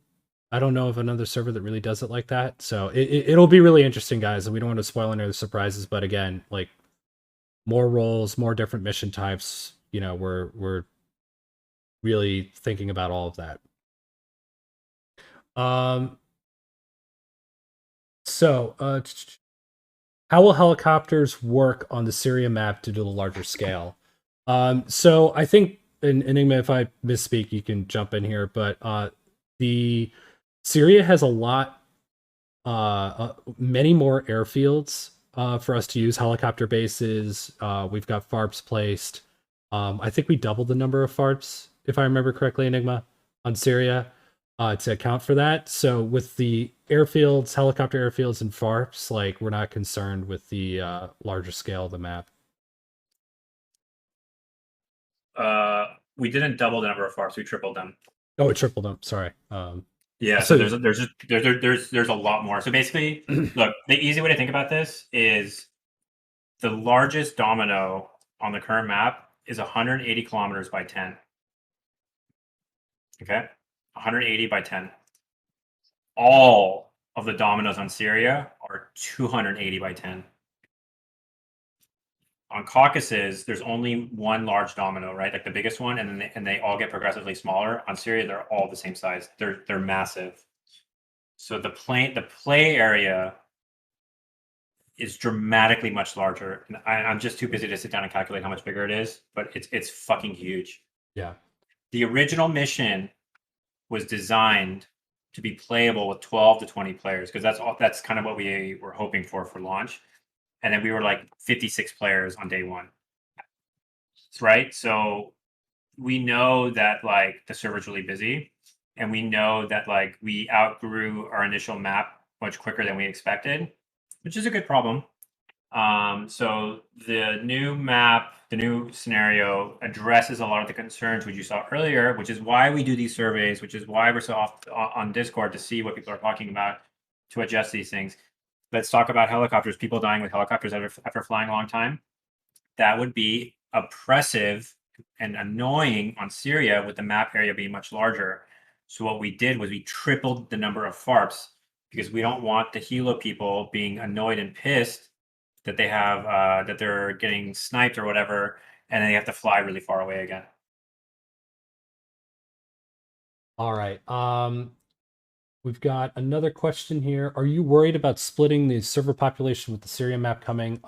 No, we're not, because it's going to run on the same server. And earlier in the slide deck, 90% of the people either have or are intending to buy Syria that responded to the survey. So we're hoping that it won't split the population, but since it's going to be running on the same box, and we intend on throwing in a rotation and differentiating Caucasus map with the Syria map, the population isn't going to be split. It's not going to go between two different servers.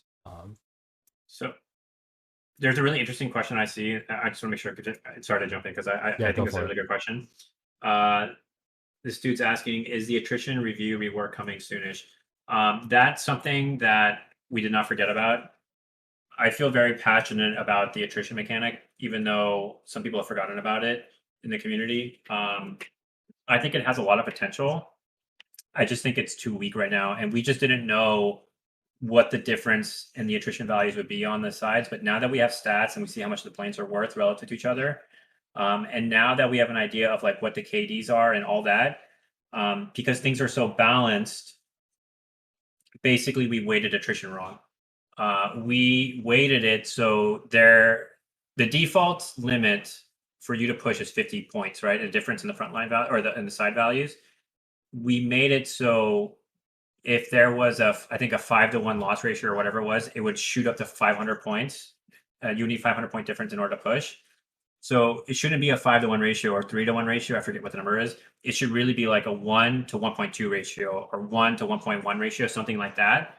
And then it'll start to feel different. So we want it to be felt. We just need to adjust the values. We just been busy.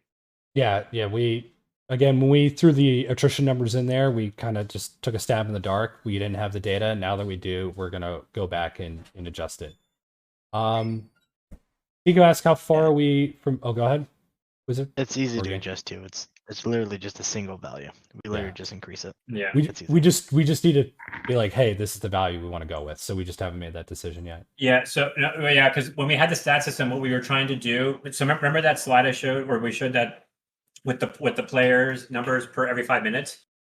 Like we went down a rabbit hole, which was like, what would the KD ratios be every 30 minutes, right? And then try to isolate, because what we wanted to do was to look at like, what are the KDs when the sides are totally imbalanced, and then that could be the highest value or the highest difference that could be between the KDs per side, and then we could quantify the attrition. So like we went really down the rabbit hole, and then we were like, this is way too much trouble, and it's too hard to figure out and with the stats, because it's just Well, it's unnecessary too because of how balanced it ended up being. So we could just, yeah, exactly. but we didn't know that until we evaluated everything. So now we're like, hey, we could probably settle on like you mentioned, like 1.1, 1.2, whatever the difference is.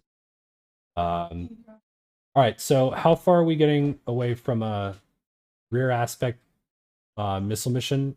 So I don't think we can say how far we are, but I hate this question. yeah. So it's like, do you want to take it, Enigma?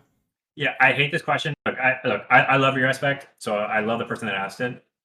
But you guys have to keep in mind that like we're hobbyists, not professionals. So like we've been breaking our backs trying to get Syria out the door. Even while we're on the stream, Yeek and I have been talking about a bug we just found on Syria that we're trying to fix and try to figure out. So like it doesn't stop. So it's like we're trying, but like I don't want to give estimates because it's just like we're not even done with the second map yet. Yeah, so guys, like here's tentatively assuming nothing goes wrong, like here's what's going to happen. We're going to roll out Syria. It's going to go perfectly and nothing's going to go wrong and no one's going to have to spend long hours fixing anything. That's not true. We're going to find bugs, we're going to quash them. That's going to take a couple of weeks. And then we're going to bring back the rotation, between maps. So we're like, hey, Syria's in a good spot.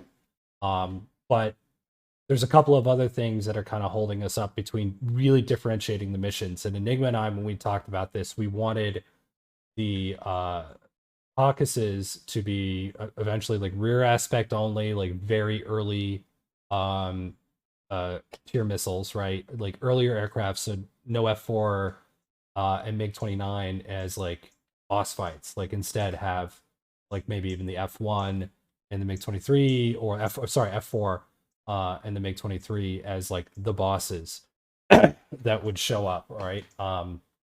But we don't have those modules, right? That's not out yet. We've got work to do on Syria.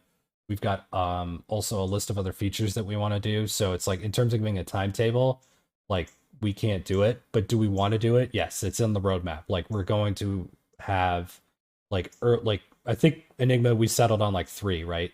Early, mid, later-ish, right? Yes. Yeah, so the current Caucasus mission, that would be considered mid. The future Syria one, like the F4 MiG-23 will be like the main planes, right? And then the current mission, the Caucasus one, won't have the MiG-29 and F-14. The MiG-23 and the F4 will be the restricted planes there. And then we'll do a rear aspect only one, which I particularly really look forward to because I think the rear aspect fights are the most interesting and the best ones. But it's going to take us a long time. Like we started working on Syria, I think in December or January. Either or. Yeah, about that. They've been putting a lot of time into it. Yeah, and it quite literally we have to place thousands of objects, thousands of trigger zones. It just takes a long time. Yeah, and like I said earlier, we had a capital S instead of a lowercase s on a couple of different trigger zones, broke all the code, and it's just like trying to go and figure out what it was. Just takes a long time. So just bear with us. I like rear aspect a lot. Somebody asked how many viewers watched the first survey stream. About the same that's watching this one right now. I think we averaged around 70, 80. So a lot of interest. How far is the F1 away? I don't know, Super. How far is it? Go beat up your fellow Spaniards.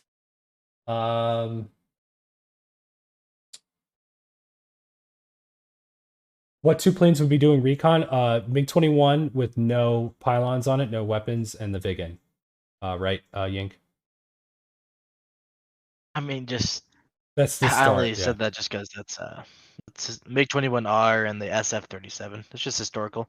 It can Yeah. change to whatever, but it's not Yeah, final or anything. we can that we can make it. Pretty much what Yink said is that he can detect if a plane doesn't have any pylons or weapons on it, if there were any weapons on it. So it's like we could just say this plane with no weapons is the recon plane, or we can have multiple or just one. So we'll figure that out when we're closer to releasing that feature. You should put a message in game when you're gonna switch to Syria so people know who aren't on Discord. So, let me think on that. Yeah. Performance might be an issue for Syria. I haven't had issue, like I'm in VR, right? And I haven't had issues on complex missions in Syria. I think again, like the thing that players are gonna have to and Enigma said this before, right? Like just because your server and you can actually save different presets, visual presets, graphical presets, in DCS, like you get multiple different ones. And we've recommended that people set one up for ECW that are struggling to get the frames they're looking for, and do other things like turn off TAC view recording and other things like that. I know it sucks, but some of it you just have to eke out. Like if you're looking to eke out those extra frames, you got to do that. Same thing is with Syria. And the other nice thing about Syria is that even when you turn down like the terrain textures and how it looks, Syria looks way better on lower textures than Caucasus does, period. So Yeah. you don't need to have it cranked to the max, right? So if you're going in there like, oh, I'm on Caucasus ECW and I've got all the dials turned to 11 and you load up Syria and your frame rate's in the toilet, be like, hey, guy, maybe drop it down to like, semi-high or mid performance. It's still going to look really good. Like I guarantee you, like Beirut, flying over Beirut and all those areas, it's going to look beautiful. So just keep that in mind. The people that have been testing Syria so far, especially those with potato, and we've spent some time trying to source people with that potato machines. They've been very surprised by the performance. I think people would be surprised to know that our mission code-wise, not that I'm a developer, but I've heard, maybe the developers will keep me honest, it's actually relatively lightweight. So it runs better than I think people expect. Yeah, I mean, honestly, it just like I think what people get wrong about Syria is that Syria was, because it's a newer map, it's built for like the next gen graphics. So when we get better hardware and like you can turn up the levels, but it already looks really good right now on like medium. So it looks better than in Persian Gulf, any of the other maps, like on the medium, low medium settings, So you can get away with turning a lot of that down.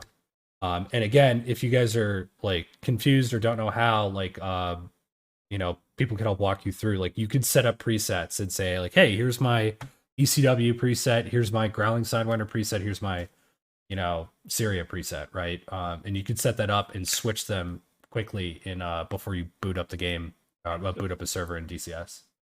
So we're coming up on, we started at 6, right? So we're coming up at 2.5 hours. So do we want to maybe just do closing thoughts? Yeah, let's just go around and we'll start with Dead Seed and we'll just wrap up the stream with some closing thoughts and Just go from there.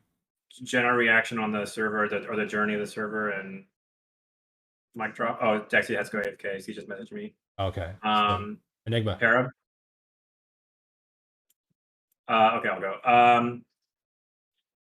Just real quick takeaway: we're working on it.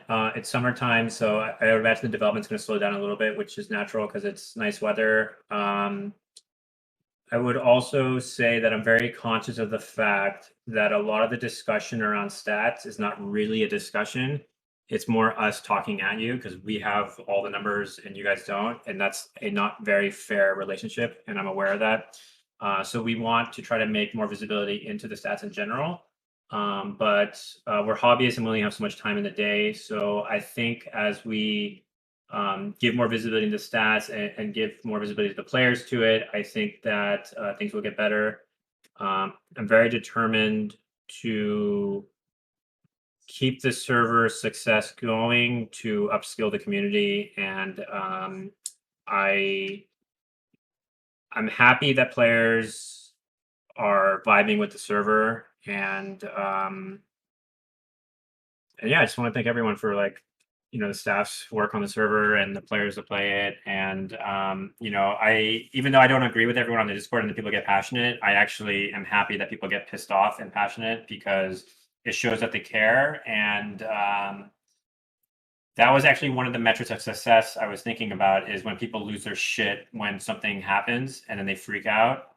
Not that I want people to freak out, but it means that they care, and we built something that a lot of people care about, and I feel good about that. All right, Parab, you're up. Yeah, cool.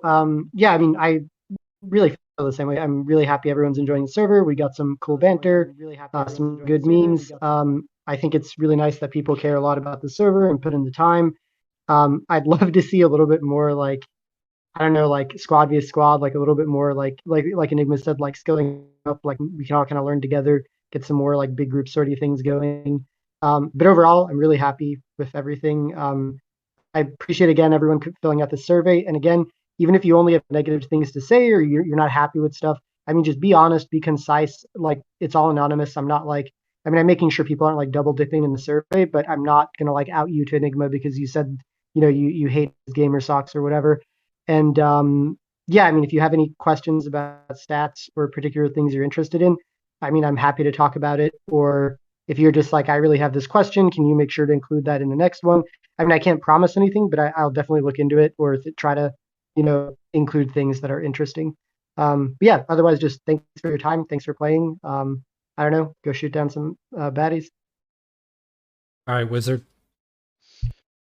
Well, I just right there with everyone else. I just want to thank everyone for spending your time here with us. There's a lot of other servers you could be at, but you continue to choose to be here with us, supporting us, and helping us make important decisions. And we like to listen to what you guys think as to what could be improved or changed or thought about more. So yeah, we really appreciate it. Thank you. And I think Yink is AFK and Dead Seed is, right, Enigma? Yep.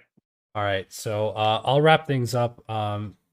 Guys, just to kind of echo a lot of the sentiments here, thank you guys so much for being here. Thanks for filling out the survey, hanging out in the stream, and just being generally interested in what we're doing here. As Enigma Vibe said, like, it's cool that people get passionate about some of this stuff, and please don't take us looking at this data and being like, haha, you're wrong or whatnot, or it is biased, or like that your individual experiences are valid, but just understand that when we're looking at all of this, we're trying to balance the how 3 years of man hours of people that are putting into this and making sure that everyone's having a good time, and that the server stays balanced and fun. And I think we're not perfect, but I think we're pretty on the money with how this has turned out. But that doesn't mean like we're not going to read your comments, we're not going to read your suggestions, or take a look at them, or try to tweak, or do any of that. Just understand that it's a hobby, and it might take us some time to look at some stuff. But we do read especially the feedbacks, the concerns, those channels. We do actively read the Discord, and we talk about it a lot, and we spend a lot of time and passion there. And as Enigma has said, and I've echoed, you can't have a realistic server with no one on it, right? Like, you can't, like, if no one's on it, it doesn't matter how realistic, fun, or whatever it is. Like, that's what it is. So we're really happy that you guys put your time here.